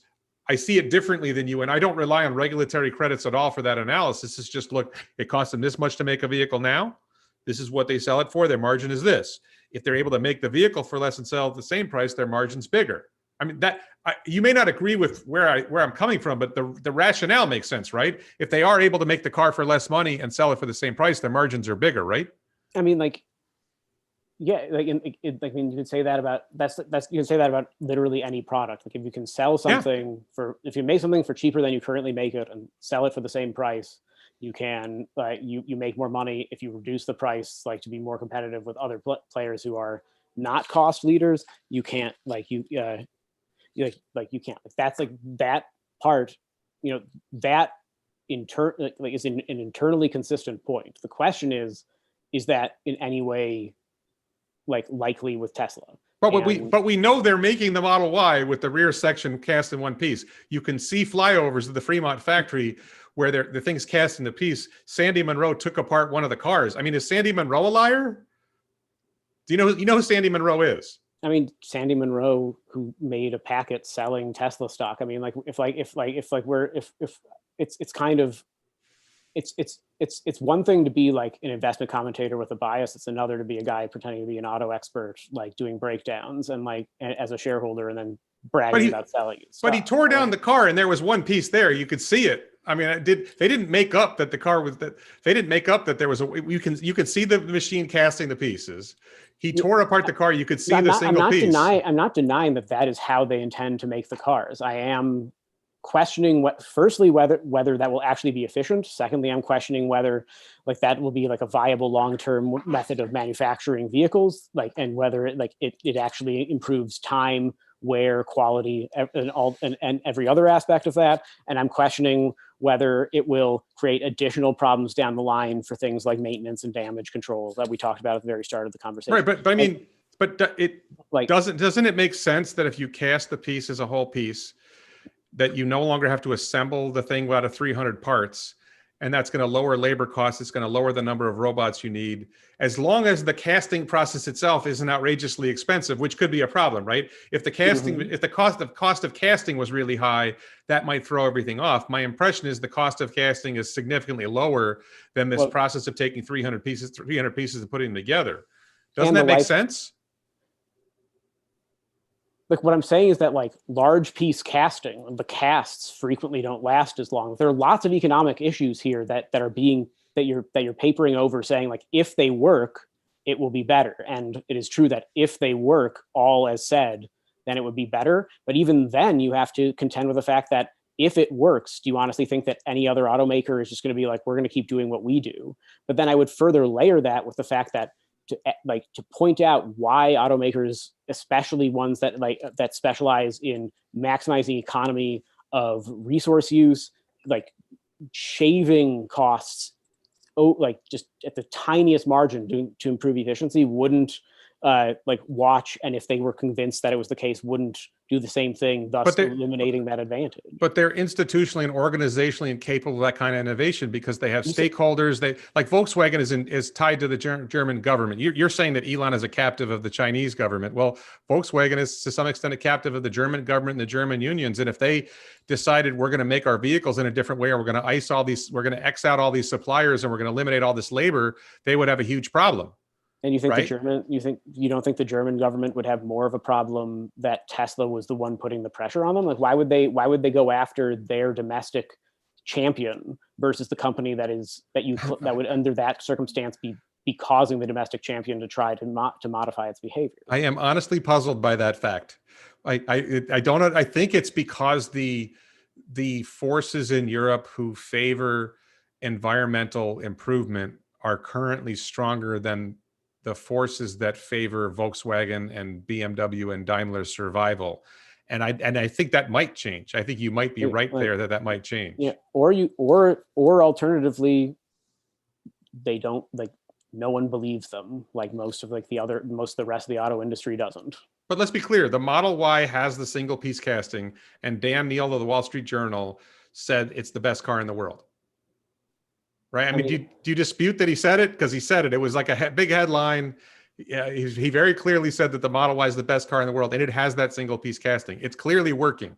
I mean, like one guy can say that. Like, we'll see whether at scale that works. I mean, like Elon has demonstrated time and again that his like grandiose next great leap forward type manufacturing efforts like rarely end up well. I mean, development hell of the Model 3 was literally due to his asinine and like completely unschooled and inexperienced decision making regarding auto manufacturing. They had to basically relearn very expensively and very publicly lessons that Toyota had learned in the 90s. I think he would agree with you about the Model 3 ramp. I think he would agree with you that he made a lot of mistakes there. What do you think of Cybertruck? Sorry, can we just go, like, I'll talk about Cybertruck in 1 second, like, just to return to the margin point. Like, look, like you talk about Tesla scaling to setting aside, like, let's assume that they get some kind of margin benefit from this, like, single cast scaling. But, like, what do they have to, like, what are they overcoming to get there? So, like, currently in Q4, they reported what, a 260-ish million profit net income. Yeah, I don't really focus on Tesla's profits in the short term, but I mean, like, in order to understand the efficiency gain necessary, like to make that, you're saying like the single body thing will make it more efficient, give them more revenue, but you have to understand from like more efficient than what. So like the best thing to do in that case is to look at what they're currently doing. I think that makes sense, right? Sure.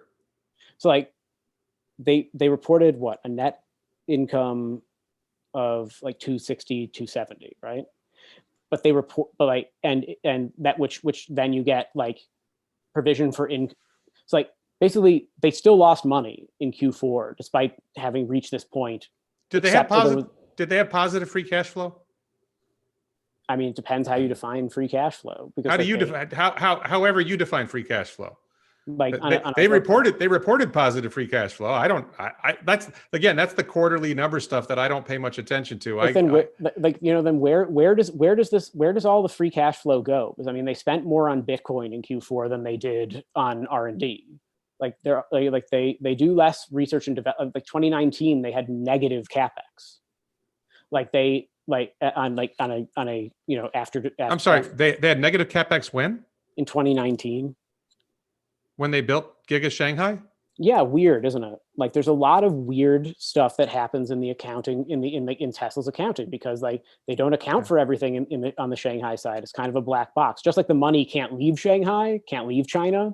Like it won't be like it's also not being appropriately accounted for. Clearly, because like it's unusual for a company to like double its production capacity, and yet like on the basis of there was physical positive capex. But what I mean by negative capex is that capex after depreciation, amortization, of plant was actually less than depreciation and amortization. Like, so essentially the amount of capital investment on the books was in net was lower, but the value of it, which is again, not something you would conventionally see in a growth company. But just to take a quick step back, we got 270 in net income in Q4. They gave a provision for income tax around 30 or 25 million.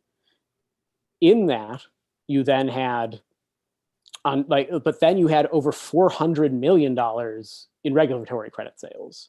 So in other words, without those regulatory credit sales, in fact, with half those, if you just have those regulatory credit sales they managed, they would have had a net loss. So that means that even as they're scaling, they're still not making money, except from those regulatory credit sales. And you can say that they'll be around for a while, but there is no doubt that when the number of EVs being produced, when Tesla increases it, maybe let's say it increases its EV production by 50%, I guarantee that global EV production is going to be up significantly more than that amount. Before I ask you about Cybertruck, let me ask you something else, because you said that Elon's a liar, and they're not the first person to say it. I don't agree with it, but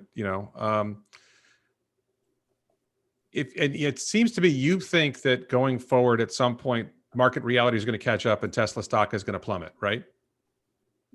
Probably, like eventually, most likely. 3 years, 5 years, at some point, the reality is going to catch up and the stock's going to plummet.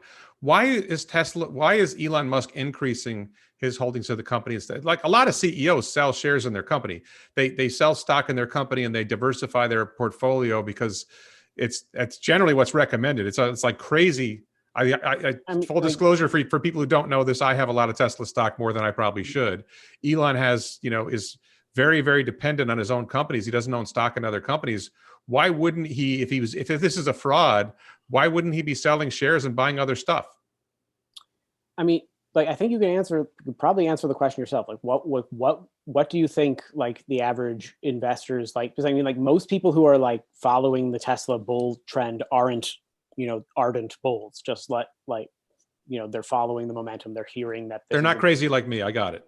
Like, what do you think the reaction would be if Elon started dumping billions of dollars of Tesla shares? But he could sell a normal amount of shares like Jeff Bezos does, or Tim Cook does. He doesn't have to sell a huge amount. He would only have to sell a little at a time, and they would just defend it as, well, this is normal.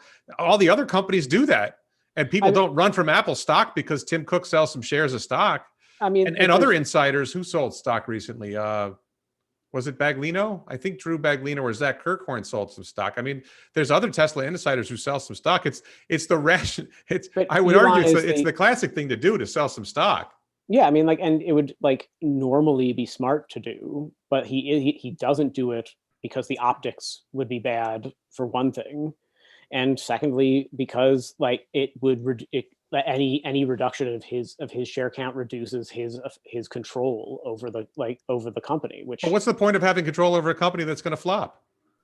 Why, if he thinks the company's going to flop eventually, why would he want to have control over that? Wouldn't he rather stock some money up somewhere and buy something else that's going to be a good company? Why isn't he buying Volkswagen stock? Why does anyone who runs like a Ponzi scheme or like pump and dump scheme not get out immediately? Like, why do you think that idiot and at the head of WeWork kept pumping stuff, pumping things? Like, the reality is that that it is frequently a bad idea to in any way damage a security that is priced based almost exclusively on future narrative that is underpinned by a cult of personality driven by a particular individual. Like, that individual has enormous impact on the perception of the company. And I think that's pretty much the sum of why he wouldn't sell it. I mean, he can get enough cash out because he borrows against his Tesla holdings. So what do you think of Cybertruck then? I mean, it's a cute novelty. It's not designed to work like a normal truck. So I mean, what is there to say about it? It doesn't have any of the normal setup that you would need. Isn't it comparable to a typical Ford F-150? In what way is it different? I mean, obviously it looks different, but functionally, why is it less capable than a Ford F-150? I mean, it's significantly heavier, which we don't know how much it weighs. I mean, you can guess that the fact that it's rolled steel and it. I have forecast the weight of the Cybertruck, and it's actually surprisingly light. The steel exoskeleton weighs about 700 pounds. At the dimensions, actually, they think they just decreased. Elon just said they're decreasing the width 3%. So it's probably going to be around 700 pounds for the exoskeleton. And using the exoskeleton means you need a lot less hardware underneath, a lot less steel underneath. So I think it's actually going to be lighter than a Ford F-150. Why do you think it's going to be heavier than a Ford F-150? I mean, it would presumably need a very significant battery pack if it was going to have the specifications that are claimed. It depends. Well, there you go with. There's 3 different versions, and the low end version is only going to have 250 plus miles of range, and the high end version is going to have a big battery pack. Obviously, if they're going to get 500 miles of range. But then again, they're using structural battery pack, and they're using the high nickel cells and at least the high end one. So I'm not convinced it's going to weigh more, but I never thought truckers thought their trucks should weigh less. I've never heard a complaint from a Ford F-150 owner that, gee, my truck weighs too much. I'm not a truck guy myself, so I don't know. I mean, that's not so much like the truck buyer's issue necessarily. Like carrying capacity and whether it can like handle that will be an issue. Like, I mean, like reliability is going to be a big issue. I mean, like if you think about like if you look at actual surveys, like I've actually written a couple articles about this. If you cared to go back and look at them, like about like what the like pickup truck market is like and why there is like why buyers behave the way that they do and why the F-150 is as popular as it is. You know, like, there's a lot of elements where like the design elements exist for a reason and like for both functional and visually. Like so many trucks, especially if you look at like in the like where a lot of the buying happens at like the company buying level, where employees like in construction, development, any of or like any maintenance related industries, like frequently one of the perks of like getting into middle management, like basically getting to drive a company car, company truck. There are like lots of like little markets within the overall trucking market that something as like weird looking as the Cybertruck is not what like the Joe American is going to be interested in a lot of ways. I think also the sharp angles of the structure make it potentially dangerous from like an actual usage point of view. Like, it's going to be like a weird novelty vehicle, like, but it's not the sort of like but its dimensions are weird. It's like it's not conducive towards being the sort of F1, like the sort of low powered F-150. What do you mean by its dimensions are weird? Doesn't it have the same rough dimensions as the Ford F-150? Like kind of length, width, and height. Like what is the width of the Cybertruck?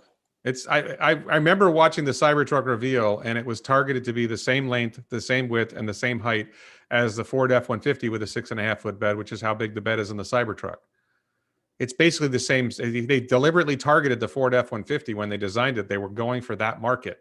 What's comical, by the way, is if you ever watch the operations at Boca Chica, Texas with SpaceX, you see all these Ford Super Duty trucks moving SpaceX equipment around. It's like he's advertising for Ford pickups in SpaceX. But yeah, I mean, other aspects that are like very important are obviously like like a degree of off-roading is necessary for most of these kinds of trucks. Yeah, but it has great approach angles. It's perfect for off-roading. I mean, Teslas have had difficulty off-road a lot of the time, so like that would be. Well, they didn't make an off-road vehicle before. This is designed for off-roading. They have a better approach angle and a better departure angle. The biggest criticisms I've heard of the F1 of the Cybertruck are whether it will be able to tow that. How efficient will it be when it's towing?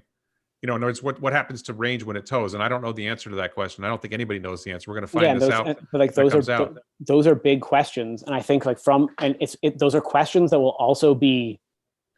So those are questions that are going to be much more important. So like you said, like I take the EPA range. Doesn't really matter if like if real world trials show them to be underselling. Because the average buyer of a sedan or like a compact SUV or like a sedan with pretending to be a compact SUV like the Model Y, like each of those, like those buyers are the uses are going to be different from the F-150 or like from a truck. And also where trucking, because you usually have like most families will have a second passenger vehicle. Like if you're dealing with a truck in like a workplace scenario, like reliability is key. And so like in that like EPA range thing, like if the claimed range for like hauling and towing and carrying ends up being like significantly lower than the EPA estimate, like that's going to cause the sort of brand damage that perhaps like falling short of the EPA range for the like average consumer buyer doesn't necessarily. So my impression is that, and maybe a lot of people think Elon sandbags on stuff like this. Elon is saying we're going to sell 250,000 of these a year. I think Ford sells like 1 million F-150s, and I think Chevy and Dodge sell in that ballpark. So 250,000 doesn't seem like, they don't need to take all the market share. If they take 250,000, it's a fairly small market share. Isn't that a reasonable target? You don't need to capture 90% of the truck buyers. If you capture 10% of the truck buyers, I think you get there. right? Isn't that reasonable? I mean, like, maybe, like, who knows how many they'll sell. It's not going to outsell the F-150. No, 250,000 is well below the sales of F-150. Yeah, sure. Okay. So like you've just added another, so you throw Cybertruck onto the other models that Tesla sells. You add, so that's another 250,000 like in unit volume a year. So where's the rest of like the sales going to come from? Like, you know, it's like what you've just described is essentially like a potential another niche product. Right. I think he's sandbagging. I think they're going to sell more than that. I'm just saying that's what Elon said they're targeting. The other thing about Cybertruck is, again, we talk about manufacturing efficiency. There's no paint shop. Because they're making it by folding steel, the rest of the hardware in the vehicle becomes a lot easier. It's going to have structural battery pack, so they could end up with a very efficient to manufacture vehicle. You think that's unlikely? Do you think there's? I mean, you know, there are things like airplanes that are made with this sort of exoskeleton manufacturing, and they make the gas tanks in airplanes structural. Doesn't this make sense as a way of making a truck more efficiently? That they'll you know, especially eliminating the paint shop, that's a huge savings, and it's also a huge environmental gain, right? Well, I mean, like there's a few points there. Like on the first hand, like the making it a single piece of like rolled steel, like that further increases the risk that any damage could be catastrophic damage when you're talking about a vehicle that's going to have to be used for rough purposes. Like having it be like that creates additional risks. More on the paint shop side, like pretty sure that like a lot of people like their brand new cherry red Ford F-150s. You know, you're the idea that it's a savings to only sell like the single like raw steel version, like it speaks to it. If anything, it speaks to like an acknowledgement that it's not really anything other than a novelty. Okay, so I'm out of material. Do you have anything else you want to say? I think I'm out of my outline of questions. Is there anything else you wanted to talk about before I let you go? And I was going to start doing a Q&A with my audience, which you're welcome to stay for the Q&A with the audience if you want, but. I actually have to run in about 15 minutes, but I thought maybe if I could take 5 minutes, like sure. give me 1 minute, give me 1 minute just to talk about profitability. Then we can talk for four or 5 minutes about SpaceX and like the Earth to Earth. Absolutely, go if you don't mind. Sure. It's like, so I just wanted to like make it clear that like currently Tesla can't sell cars profitably without regulatory credits, which everyone knows will cease to exist before too long.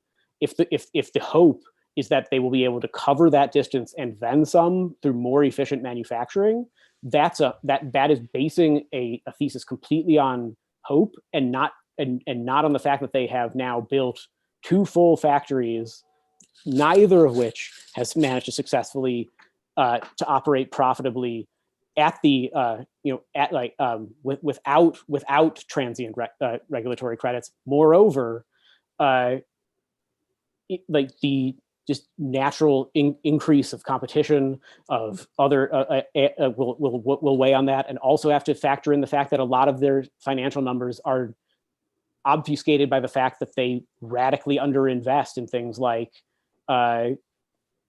maintenance service. Like they're billions of dollars in the hole of where they should be if they wanted to have the same number of vehicles per service center as they had even a few years ago.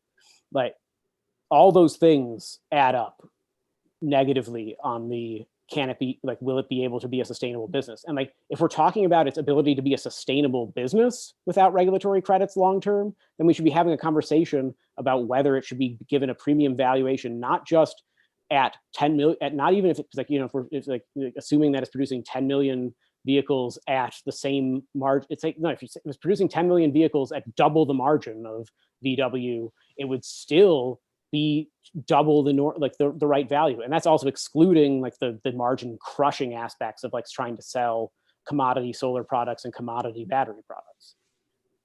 But just to turn then briefly. You want to talk about SpaceX? Yeah, just one other thing is like, I think that like one of the most like comically obscene things that like Elon has done, and that like, you know, like Lynn Shotwell, like that, what all those guys like pretend that, you know, there's going to be, you know, earth to earth like commuter transit in the course of, you know, it's supposed to be already, but you know, that never happens. Like that's not gonna happen with Starship or with anything that's on on that basis.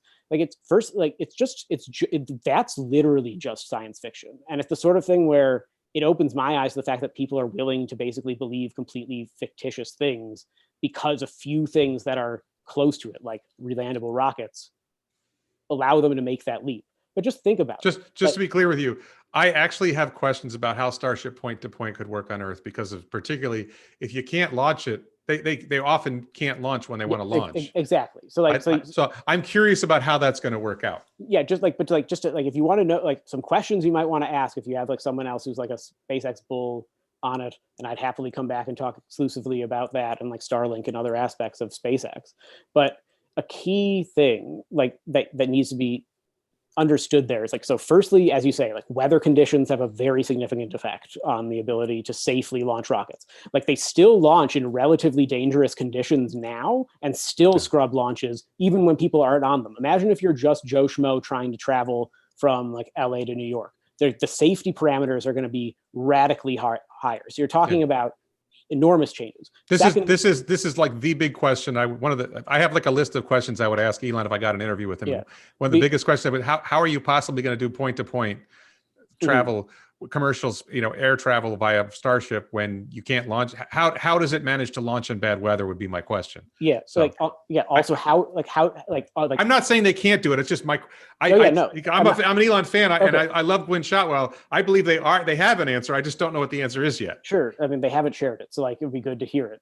But the other issue being that rockets are incredibly loud. So the idea that you're their visuals of you just going out on a ferry and just getting ready on the launch pad and heading up, there's no way that they're going to be doing commercial launches anywhere near residential places, not at no, it's going to be at least 20 miles offshore. Yeah. So you're talking, so you're talking about pretty significant travel times in from your home to the ferry to the vehicle. Then you don't buy into, it's not going to be a ferry, it's going to be Hyperloop. And I understand you don't buy into Hyperloop. There's a whole lot of, let me just, for people who haven't followed this, the way I see the Starship point-to-point working, if it's going to work, is you're going to have a small number of spaceports, one or two on each coast of a major continent. And then you're going to have Hyperloop tunnels going, let's say you have one off the west coast of the United States, and there are going to be Hyperloop tunnels from Seattle and Portland and San Francisco and Los Angeles and San Diego that go to the spaceport. So you're serving, because it doesn't make sense. You can't make the economics work city to city. It has to be a whole bunch of cities, send them together. And then you have, one spaceport in Asia that serves Shanghai and Beijing and Seoul and Tokyo, with Hyperloops connected. That's the only way it can work. But the travel time is short if you're using Hyperloops to get from the spaceport to the cities. Yeah, I mean, if you use one fictional mode of transport to get to another, sure. But no, I agree with you. That's how it would work if they can make it work. Yeah, I mean, but beyond that, then you have fueling, which does take time, and unless they're planning to scrub that safety protocol of just loading people on of an already fueled up rocket, that's dangerous. But even more so, just the fact that they use they use fuel injection as the method of fueling up their tanks. It's not gravity fed like the Apollo rockets were. All SpaceX rockets are injected, but because it's cheaper and faster. But it's also significantly more dangerous. Gravity fed is slower, but allows thus unconducive towards point-to-point. But any fuel injection based rocket should never be flown by anyone who isn't an astronaut. And so it's just them selling an insane pipe dream, and that's what helps fuel the speculative frenzy that if they they say they can do that, then surely they can do this more mundane. What's your take on Starlink? I mean, I think it's basically a waste of time. They're going to burn through some some federal cash now. It's not they don't have federal cash for Starlink, do they? The FCC gave them close to $1 billion now to burn on doing that. I mean, the economic cost of launch of the launches alone. SpaceX might get away with creating a modestly profitable system similar to Iridium without having to go through bankruptcy like Iridium did, from the very fact that like they just like have an unlimited siphon of government and stupid like private money like funneling into it that can just that can allow them to paper over what would be like catastrophic losses from the cost of launching like the number of satellites. I think that like the bigger risk then is the fact that like just the sheer number of satellites you need to maintain in space for that does significantly damage like astronomy for one thing, but also like even when it's painted black, there's like it's like less visible like to like the naked eye, but it's still No, leave astronomy out of it. I'm interested in the economics of it because as I see it, once they start launching it with Starship, the cost, let's say they launch 400 Starlink satellites on one Starship and the Starship lands and relaunches again, you know, they achieve the frequent reuse that Elon is shooting for. Again, question whether they're able to do it or not. The launch cost per Starlink satellite becomes very small if you're launching 400 of them at a time on a completely reusable rocket. I mean, I understand you might not believe they're going to be able to land the orbit, the Starship. Or, I mean, maybe, let me ask you about that. Do you think they're going to be able to land Starship from orbit? Do you think that's impossible? Is that science fiction or is that reality? Well, I mean, like, we've landed, like, No, I'm not talking about the booster. I'm talking about the plan is to have Starship. There's the Super Heavy that gets it going, and the Super Heavy comes down and lands. And then the Starship goes into orbit. And currently with Falcon 9, the second stage burns up in the atmosphere.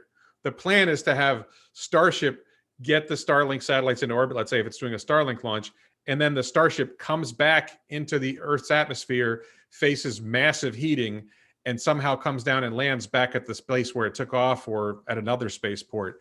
Do you think there's a chance they'll be able to pull that off? I mean, like, we've tackled tougher like aerospace engineering, like, and like space engineering like challenges in decades past with a lot less technology. So, and do you agree then that if they're able to pull that off, then the cost of launching Starlink satellites becomes a lot less expensive because you're able to reuse the upper stage? I'm not sure like how much how much less expensive it would be. I also am not like, because like the other problem is again like how many times can Starship do that without blowing up? Because if you blow up all the satellites in one go, like that's a lot, like that's lost. I mean, like the problem with satellite launch is that it is not a profitable business. Like Starlink is unlikely to be profitable long term, because like even if like they can get their launch costs down significantly and paper over the billions they've already been spending. What do you see on the revenue side for Starlink? I need to like remodel the calculation, but I mean, like it's pretty much exclusively for like rural internet. Like, well, let me throw you mine. Okay, there's 7 or 8 billion people on the planet.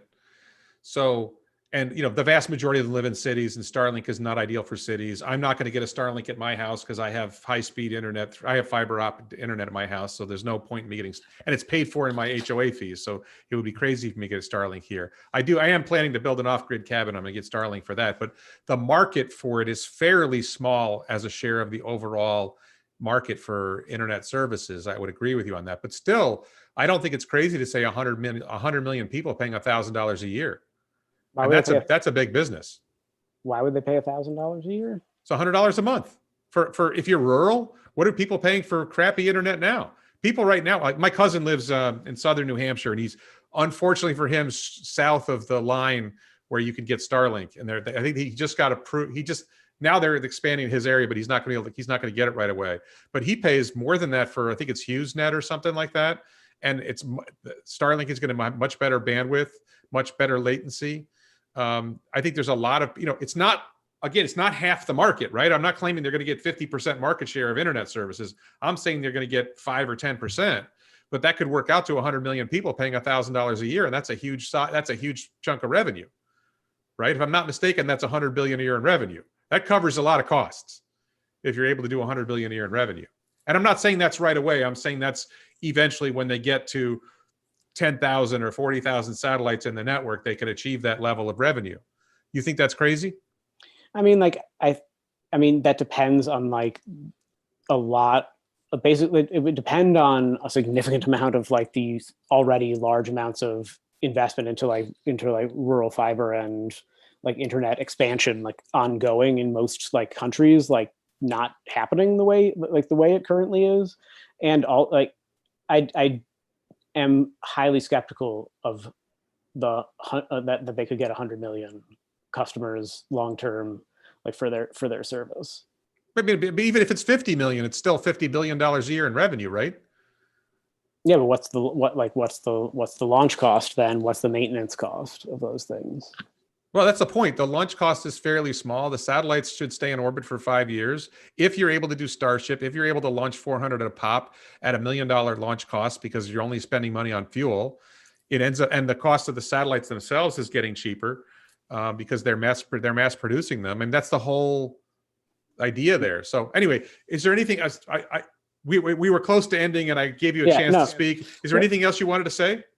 No, not particularly. Thanks for having me on, though. Okay, so I'm gonna let you go, and I'm gonna engage in a Q&A with my audience, which you're welcome. If you want to stay for it, you can. If you don't want to, you don't have to. I have to run actually, but okay. Thanks very much for the invite. John, this was really great. Thank you very much for coming on. I appreciate it. Yeah, my pleasure.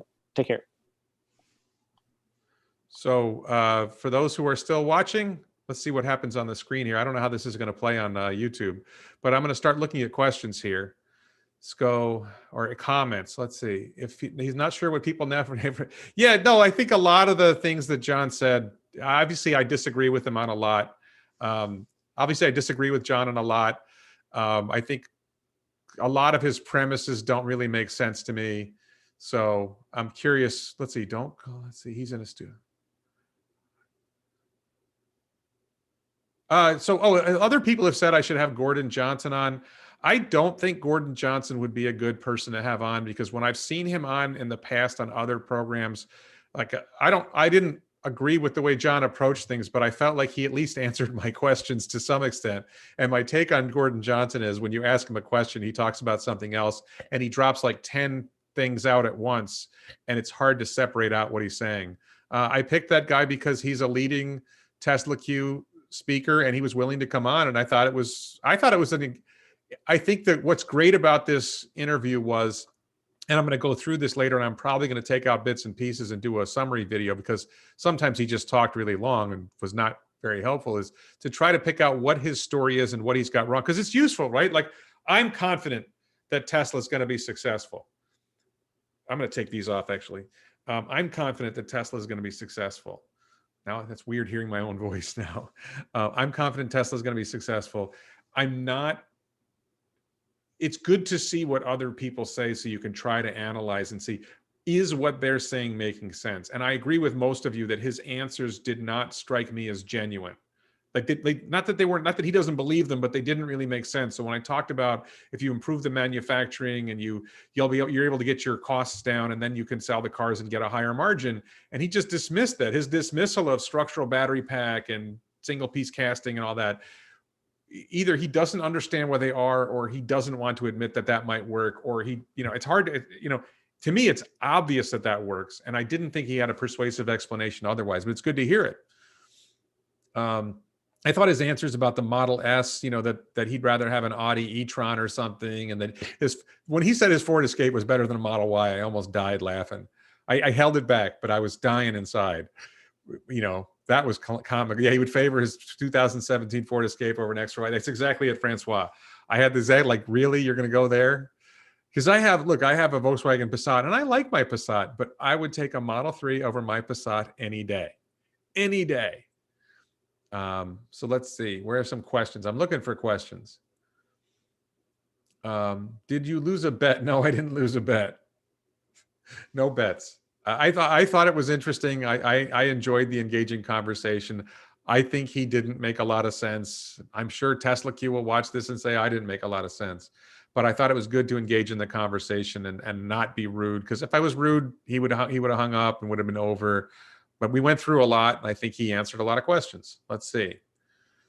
Is it true that Tesla only makes profit because of the credits? I don't know the answer to that question. I hear it a lot.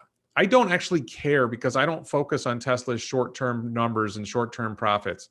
I focus on the long run, which is the growth and the eventual profits. Because if you get your cost of production, and I don't buy the idea that regulatory credits are going away. Joe Biden got elected.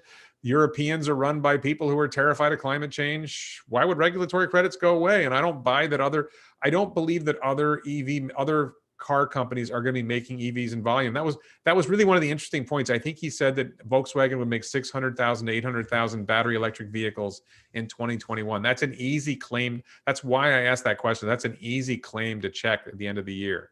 So we'll see where that is. I didn't ask him whether he's short Tesla. That probably would have been a good question. I should have thought to ask that question. He's obviously negative on Tesla. Whether he believes it, who knows? But then he would lie. He can't. I didn't think that was I guess I didn't think it was a useful question. So Matthew, I actually pre-ordered 2 Cybertrucks. I ordered one at the reveal, and I ordered one when FSD was still $8,000, and I do intend to buy them both and use them as robo-taxis. Oh, if you saw me smiling, I probably wasn't smiling at him. I was smiling at a comment. There were a couple of comments that got me laughing. My thoughts on a possible India plant, I don't think so. I think I think the news stories about Tesla doing a vehicle factory in India are dubious. I don't believe it. I don't think the Indian market will support Tesla yet. Vehicles. It might support battery storage. It might support solar. It will not support. And I don't think it supports Tesla solar roof. It supports solar products, which Tesla might buy and resell. Was he a plant so that you could deliberately interview a clown? No, he is a long-standing, John Engel is a long-standing TSLAQ guy who, claims to be a successful analyst. I don't know. I was surprised he didn't dress up more. Giga Bangalore. I think they could do something in India, but I think it's premature for Tesla to go into India. My personal take on it is we're going to see after Berlin and Austin are done, we're going to see 3 new factories for the 2023 vehicle. One in China, one in North America, probably the US, somewhere in the US, probably in Austin, and one in Europe. Probably in Berlin, maybe in the UK. That's where and it may only be 3 new factories. I think people have this idea there's going to be gigafactories everywhere, and I've sort of changed my tune on that. As you hear him talk about, we're going to eliminate 300 robots, we're going to eliminate 300 more robots, we're going to do structural battery pack, we're going to make the cells in small spaces in smaller factories. The number of, you can do a lot more in a single factory, and I think the individual factories become much more productive. And Elon has talked about that. What did you find most persuasive, if any? I probably am going to have to watch it again. I didn't find a lot persuasive. I don't find the regulatory credit argument persuasive. I don't find he didn't really, I thought he was really soft on the competition is coming question. I asked him about where the competition was coming from. He's kind of got Volkswagen. GM's going to start producing EVs in 2025. That's all you got? I don't know. And he knocked, people asked about this during the comments, and I didn't answer it then. He knocked Nikola. He knocked Neo. What's his name? There's another TSLAQ guy, Spiegel, who says Neo's coming. Neo's the competition is coming. And Engel actually knocked Neo, if I heard him correctly. So no need for a factory in the UK. I just think that it might make sense to put a factory in the UK. Probably makes more sense to be in Berlin. I think if you think about Elon's motivation, he wants to put factories where the best workers want to live. So Austin, and I don't know if you guys didn't catch this morning or yesterday, I was looking on Neuralink's job website, and they were hiring for a head of construction in Austin, Texas. So I think Elon is going big on Austin. He said something in the Joe Rogan interview that Austin was going to be a boom town. I think Tesla and SpaceX. I think SpaceX headquarters and Boring Company headquarters are moving to Austin, Texas. I think that Neuralink headquarters are going to move to Austin, Texas. And Tesla's going to scale like unbelievably.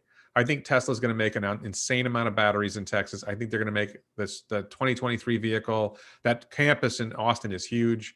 I think Austin's population is going to double in the next 10 years from all the people working for Tesla. It's going to be a company town. It's got the university. Austin, if you haven't been, Austin is a great place. I went to college in Houston, Texas, and I visited Austin 2 or 3 times. Absolutely wonderful city. It's going to get better. Have I ever considered getting a Ford Escape? I probably thought about it at some point in the past. Did Robin? I never asked him if he'd ever driven a Tesla. No. And I don't. It doesn't make sense to ask him those questions because if he's hardcore, he's not going to give you a genuine answer anyway. Saying that since many more 4680 batteries can produce in the same footprint. You need fewer factories. Yeah, exactly. You don't need fewer factories. Can you produce more in the same space? Did anyone understand his hybrid Prius argument? I sure did not understand his hybrid Prius argument. No. Yeah, it's kind of funny how he's almost negative on almost everything. See, to me, a sensible critic of Tesla or Elon would acknowledge some strengths. He would acknowledge that the Model Y is actually a good vehicle. He can't acknowledge that the Model Y is actually a good vehicle. Look, the Wall Street Journal is not pro-Tesla. They have a columnist, I can't think of his name right now, who is hardcore TSLAQ. Charlie Grant is hardcore anti-Tesla. And yet, the Wall Street Journal's Dan Neal, who's the car guy, said this is the best car in the world, right? So at some point, you have to concede something. If you're not going to concede anything, right? He kind of, okay, it's cool that they land rockets. No, it's not just cool. Oh, they're dangerous. No, Tesla's rocket, SpaceX's rockets have been very reliable. Oh, they're going to blow up a Starship and they're going to lose a payload. Well, if they lose a payload of Starlinks, who cares? It's their payload. Why did you dismiss the solar value and nothing on the commercial battery packs? I think it's a genuine question whether there will be a lot of profit. I think it's very clear that there's a lot of revenue potential in commercial utility grade storage and solar. I'm not as convinced about the profit side of it. I think that the mega pack is going to be very, very profitable. I think Powerwall is potentially very profitable. And I think Solar Roof, I think it's all like just for myself, like if I'm replacing my roof and it's going to cost me the same for Tesla Solar Roof as it would cost me for the comparable roof I would have to buy in my neighborhood. And they're going to get their costs down further over time. Yeah, I think Solar Roof. I think so. That's why I was grilling him about Solar Roof, and I couldn't really get a straight answer out of him. I think Tesla's Solar Roof is going to be a big product. I think it is going to make a ton of money.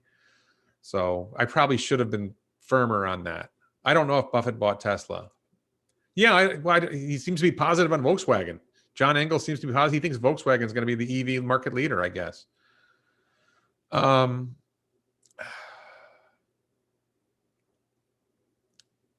Let's see. Oh my God, this guy's done. What has this guy ever built? Yeah, well, what have I ever built or created, right? I mean, I built a law firm. Whether that's a good thing or a bad thing, you can argue about. I built a website that helped a lot of people find courts. I've done some things. I help people who are in trouble get out of trouble. I don't know if SpaceX is profitable. And Elon just said that Starlink is going to have a huge negative. They have a huge negative cash flow stretch while they're trying to get the market the thing up. What does he think about your 40 to 200K share price for 2030? He didn't really give a straight answer about my battery revenue model. He just kind of said, well, they won't be able to make that many vehicles or something like that. He really did not want to engage. I tried to ask him about that a couple times. How many batteries do you think they'll make in this year or whatever? And he waffled, couldn't really get him. I couldn't pin him. Maybe I should have worked harder to pin him down on that. That's a really good point. I got to work on my interviewing skills. I was determined to go after it, and I just didn't nail that. Yeah, the Lex Friedman interview with Jim Keller, Sprite XP. I watched that interview. That is an absolutely brilliant. If you haven't seen this, Lex Friedman is a YouTuber, and he has an interview with a guy named Jim Keller, who's involved in chip design for Tesla. No longer works for Tesla, but he's like a huge chip designer. That interview was spectacular about FSD. About full self-driving. And Lex is skeptical that it's going to happen, and Jim's like, no, it's going to happen. It was stunning. That was a brilliant interview. When does FUD stop? I don't think FUD ever stops. I don't know. I mean, when all the FUDsters go bankrupt. I don't think there's battery shortages. I think he's talking about a chip shortage, and I think there's some talk about a microchip shortage, but as far as I know, there's no impact on Tesla for that. Why were you being so courteous, Rip? Because if I was aggressive and mean, he would have left. It would have been a shorter interview. And I thought it's good to flesh out what his position is. And to be fair, I did a video making fun of him, and he responded with class to that interview, and he came on and did this to that video, and he came on here. So I give him credit that he was willing to engage in the conversation.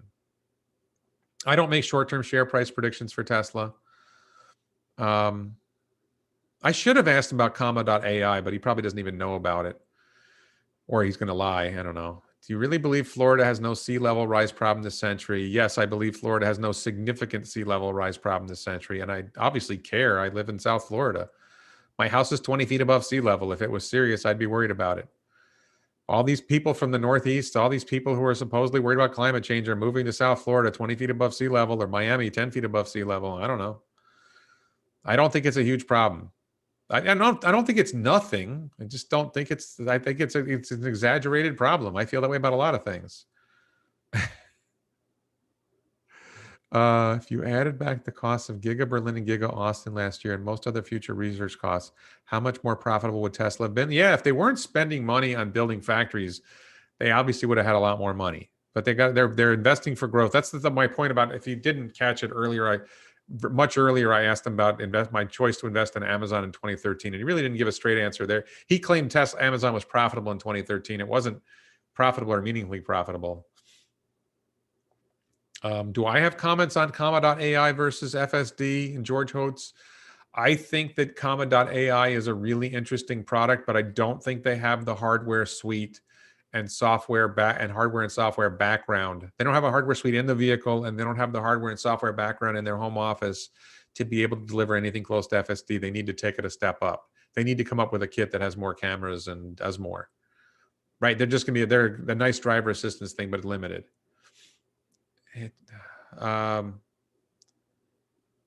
How will you deal with all these people that believe in climate change? I'm dealing with people who believe in climate change now. We both want EVs, right? I don't have a practical disagreement with people who believe in climate change. We both want Tesla to succeed. We want more EVs. I don't need climate change to want to have cleaner air. I don't need to believe in climate change to want cleaner air, right? I don't need to believe in climate change to say we should use less fossil fuels. Fossil fuels pollute the ocean. There's all kinds of negative effects of fossil fuels that, and there's all kinds of benefits from solar and EVs. You don't need to believe in climate change to believe those things are good. What do I think about his battery comments? I didn't think he made a lot of sense on batteries, honestly. I didn't get his point on batteries if he had one. I don't think there's a better investment in Tesla on the public markets. I think Boring Company and Neuralink might be better investments on the private market. I'm not buying Dogecoin. I do own 0.846 Bitcoin, which is apparently now, I love this. I've made about $40,000 on Bitcoin by accident. I owned like 0.846 Bitcoin. It's a long story how I got it. And I meant to sell it and I never got around to it. It's comical. Do I worry about Cybertruck sales stagnating long-term since every refresh will look the same for years to come? No, I don't worry about that at all. I think that's kind of a long-term fear. I mean, the Model S hasn't changed in 8 years and still sells okay. I think that trucks are more about function than they are about look. Cybertruck looks amazing. Cybertruck will look amazing in 10 years. And maybe they'll make, I think they very well might come up with different versions of Cybertruck, like a smaller version. I think there might be a cyber van. I think there's a lot of potential for that. What's the best bear arguments you've heard? That is a great question, Jose. What is the best bear arguments you've heard? If you don't believe that Tesla will be able to, so Tesla's projection is more than 50% growth for several years. Elon's saying we're going to grow more than 50% a year for several years. If you believe that, it's very hard to buy any bear story because, and if you believe, and the battery production story is straightforward, and they built the pilot line, and they're the battery, it's all about batteries. So my problem is I don't think I've seen a bear rebut the battery story. That's why I asked him about it. I have yet to see a good bear analysis of the battery situation. I think he basically said, oh, there's nothing special about Tesla's new battery. It doesn't deliver that much more energy density, which is completely false. It doesn't have any advantages. That's completely false. There's huge advantages to the 4680 cell with tablets. And, this idea that other companies are going to make batteries just as good. Well, yeah, I think CATL and LG Chem are going to make 4680 batteries to sell to Tesla. Right? And Panasonic, I don't see a problem there. Yeah, I don't think the Corolla's changed much either. Let's see. Yeah, I didn't see a lot of critical thinking either on his part. Have I done any research on Roblox? No, I don't know what Roblox is even. Is that a toy? I don't even know what it is. Yeah, I meant to ask him about the reliability. Like he doesn't aren't electric vehicles more reliable because you don't have to do oil changes? He was talking about the insufficient maintenance investment when they've been expanding maintenance service centers like crazy. And what was his name? Jerome? Was it Jerome? I think it was Jerome on the quarterly fourth quarter call said that they're having fewer calls per customer. That the best service is no service.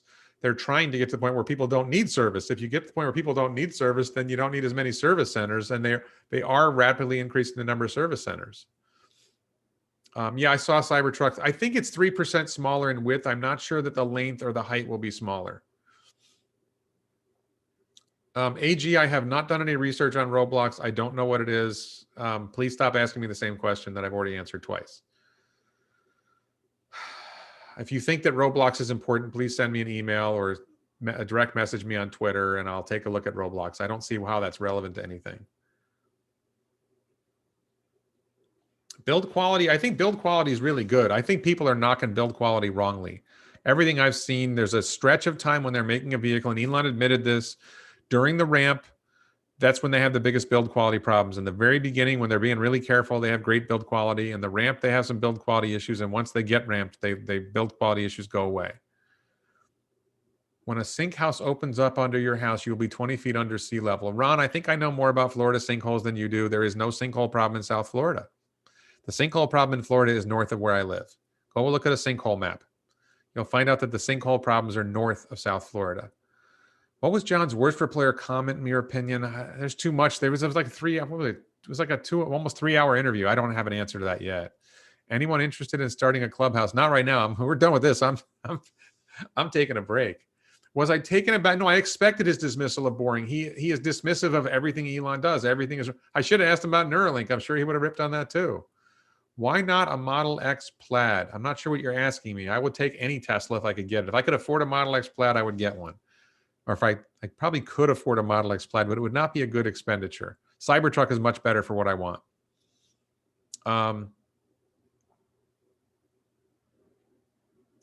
Charlie Doyle, I think you're talking about climate change. I think the huge agreement among scientists is exaggerated.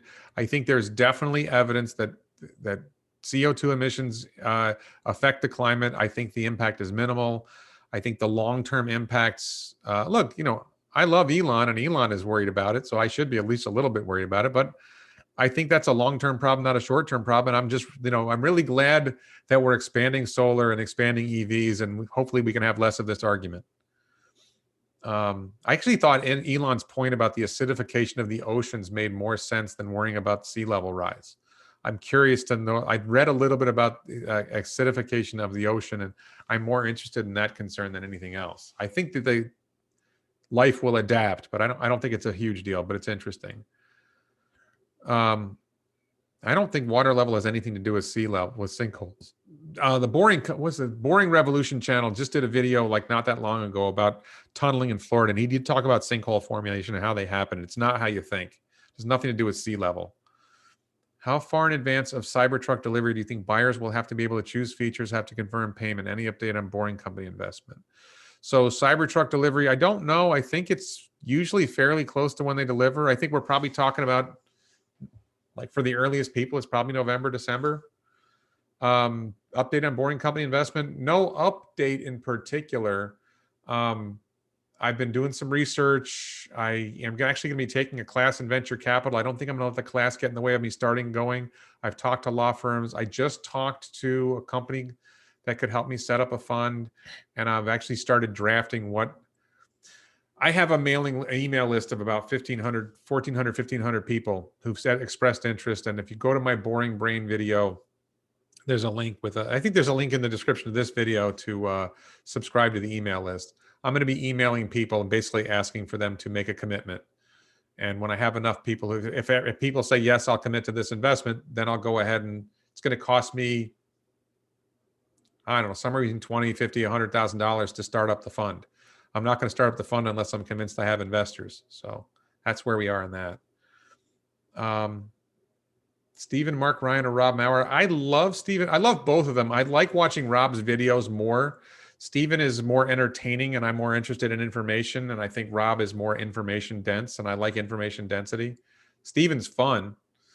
I just, I have fun anyway. Is it possible John is a hidden paid ICE lobbyist? I suppose it's possible.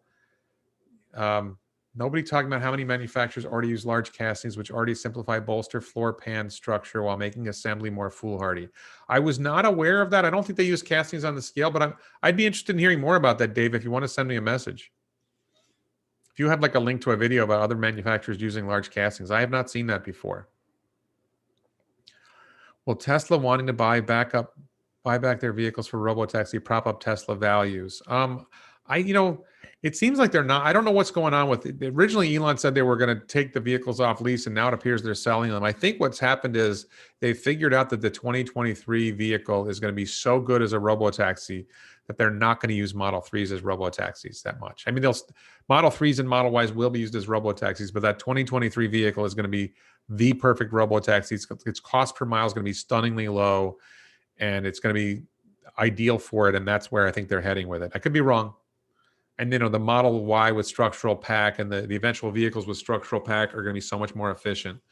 So I think the older vehicles will be useful to you if you own one as a robotaxi, and you will make some money off them. But Tesla's goal is to have the new ones. What is the renewable option for cold places like Canada? Still solar? Question mark. I'm not sure. I think you can do solar in Canada, but I think you can run wires from places that are have a lot of sun to places that don't. I think we already have grids like that. And Canada uses hydro. Hydro-Quebec is huge. I think Hydro-Quebec supplies electricity to New York. Do I know if the Plaid S or X are structural pack with the 2170 cells? I believe they are not structural pack.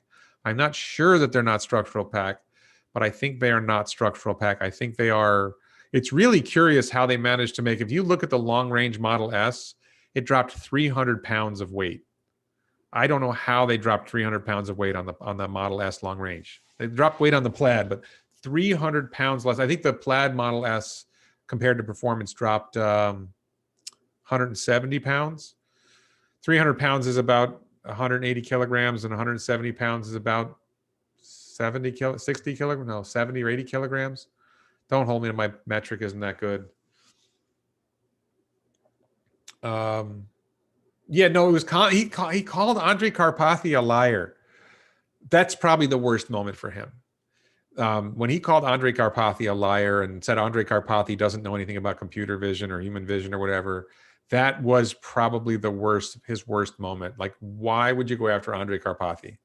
What, and anybody who studies, if you go on Clubhouse, Andrei Karpathy's been on Clubhouse a couple of times recently, and there are hundreds of people in this Clubhouse room. I think he was on, no, that was Lex Friedman today. There are hundreds of people who you read their profiles, and they're all AI researchers, and they're all hanging on every word he says. Andrei Karpathy is legendary, and it was ridiculous that he went after him. Do I think FSD will be as good as a human taxi driver by next year? So I think that FSD will be better than the average human driver this year. And I think it will be better than nearly all human drivers sometime in 2022 after Dojo kicks in. That's my prediction. I don't fully understand the process that they use. I'm not an expert. It's my gut. And it's what I think Elon is saying. I think the fact that it won't have a heart attack, the fact that it won't fall asleep at the wheel, the fact that it won't drink and drive, there are human failings that the best drivers suffer from that it will not suffer from. And it has 360-degree vision, radar, sonar. It has all these advantages we don't have. It just needs to get a little better. And then I think I'm curious whether FSD, the next version of the FSD chip, is going to matter. The structural pack is huge weight loss, Ben.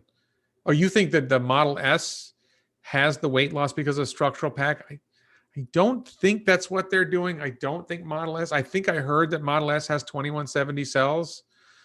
I think that the Plaid Model S Plus, the Plaid Plus Model S might have structural pack and 4680 cells. I think that's the only way they're going to get to the 520 miles of range. I believe that the new Model S is being delivered any day now. When you say 5% liquidity for investment in Boring Brain, are you saying 50K can only be 5? Dave, I'm not qualified to advise you on what it needs to be. Here's what I would say for people who are interested potentially in investing in any venture capital fund.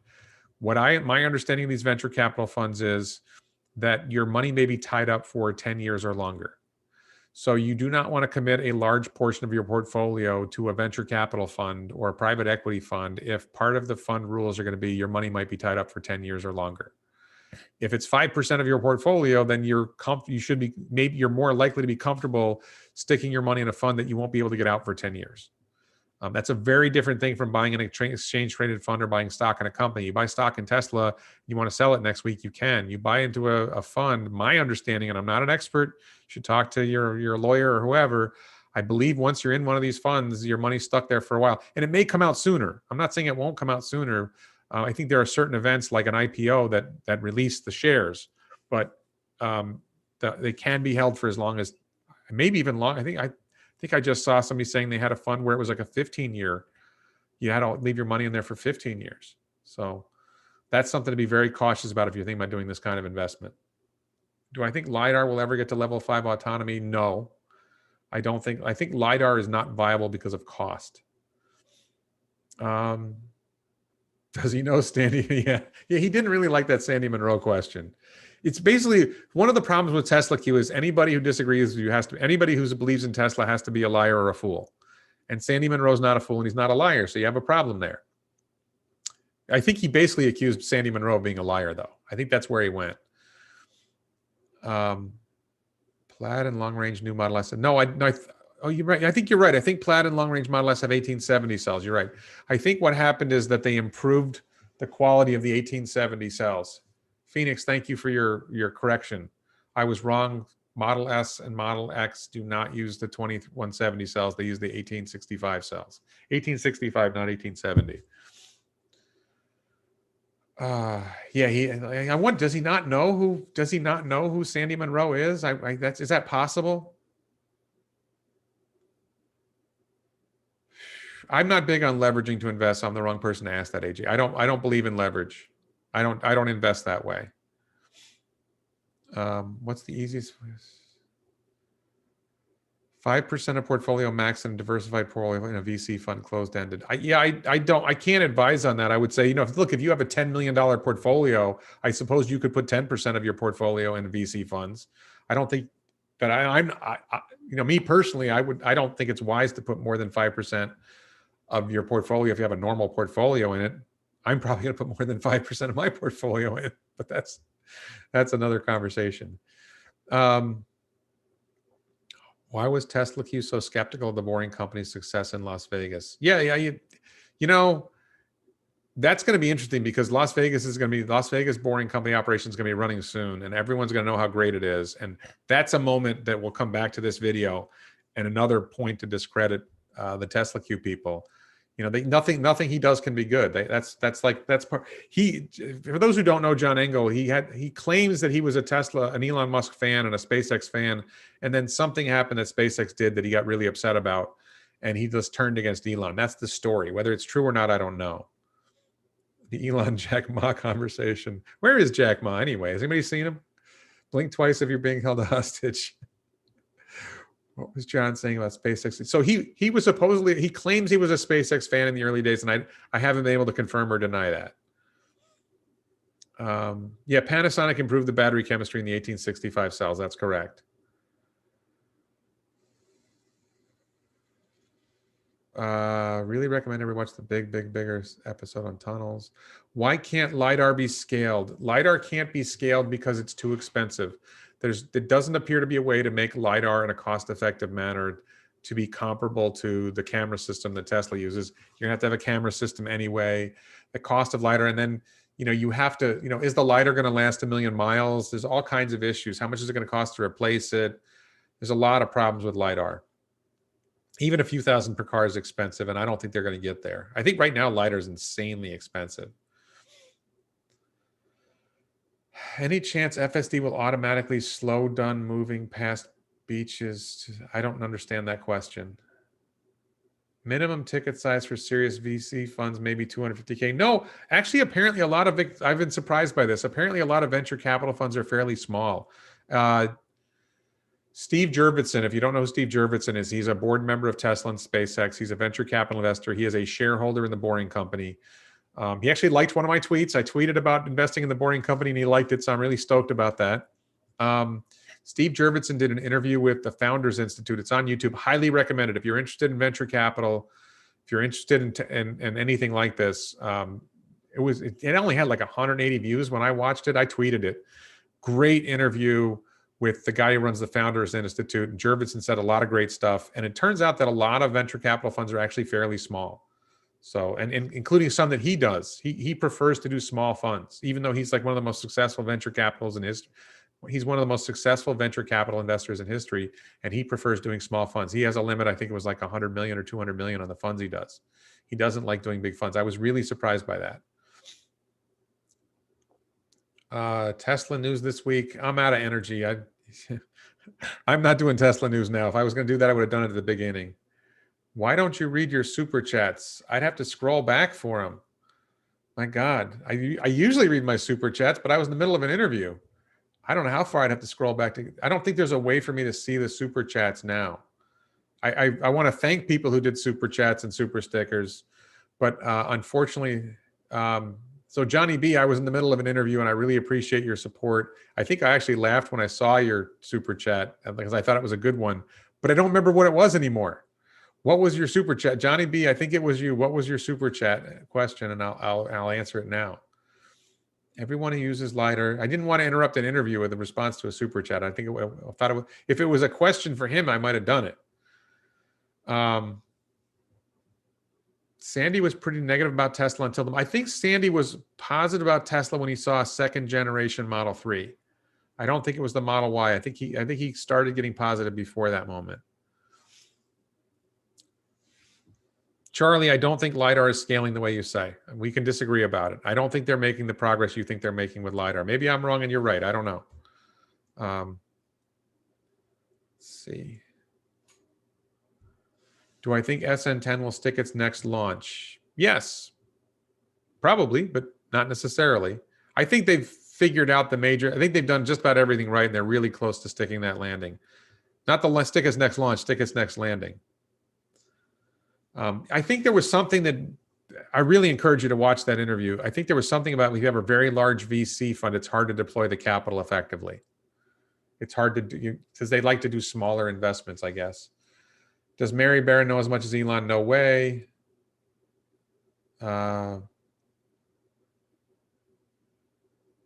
Charlie Doyle, you're doing live chat. I normally do my regular live stream is I talk about stuff and I take questions along the way, and I mostly do FAQ at the end.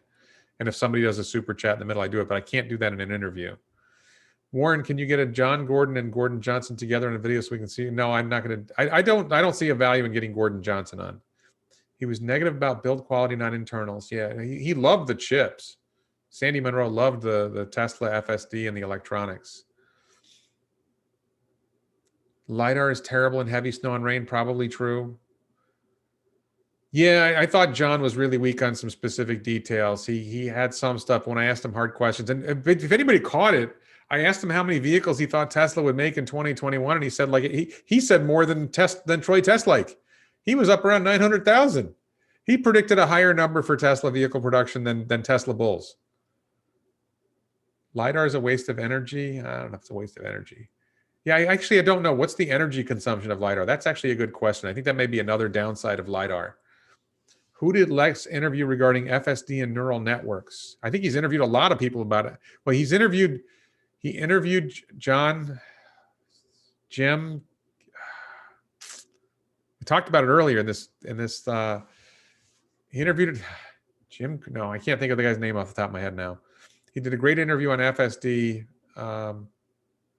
I don't think they talked about neural networks specifically in that one.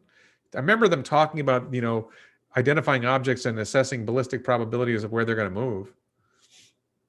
Oh, yes, FSD will learn from users to slow down for bikinis, not a bug, but a feature. And I laughed at it, Johnny, but it really didn't fit in the conversation with the guy I was interviewing.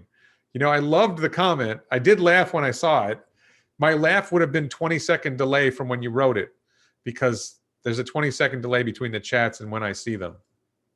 What do I think about model of Stevenson? I love James Stevenson on Twitter. I don't know particularly what his model is. I'd have to look at it again. I do follow him. I do see some of his tweets, but I'm off the top of my head, I don't know his model. Do I think if TSLAQ got a neural link, his reasoning skills would improve? No, I think it was his reason. He would get worse. Bad. Yeah, Jim Keller. The Lex Friedman interview with Jim Keller was brilliant. But I think he's done other interviews. He's interviewed Elon on FSD. I don't know. He's probably interviewed other people on neural networks. Lex is really good on that stuff. No, not Jim Chanos. Yeah. Tesla plans to make 20 million in 2030. Yeah, he kind of fluctuated on that number. So thank you, Charlie. All right. We're over 3 hours. So listen, I'm exhausted, honestly, but I really did enjoy the conversation, and it was frustrating at times, but I'm glad we were able to do it. I want to thank everyone for watching. I want to especially thank Mark Plott and Jim Whitehead for being moderators, and for being loyal. I mean, you guys, Mark, you've been here the whole time, right? Thank you, Matt. Why use energy to see the environment when the sun is already providing that information? Yeah, that's very good, Matt. I agree. So I'm gonna sign off and take a break and take a rest. I am on Clubhouse once or twice a day. If you go in Clubhouse, there's Tesla rooms. If you don't have Clubhouse, I would suggest trying it. If you are a Patreon supporter or a YouTube channel subscriber, YouTube channel member, and you message me, I can send you an invite. I think I need your cell phone number to do it. So thank you very much for watching, and we'll see you guys again next week. And I got some more videos planned for this week. Thank you.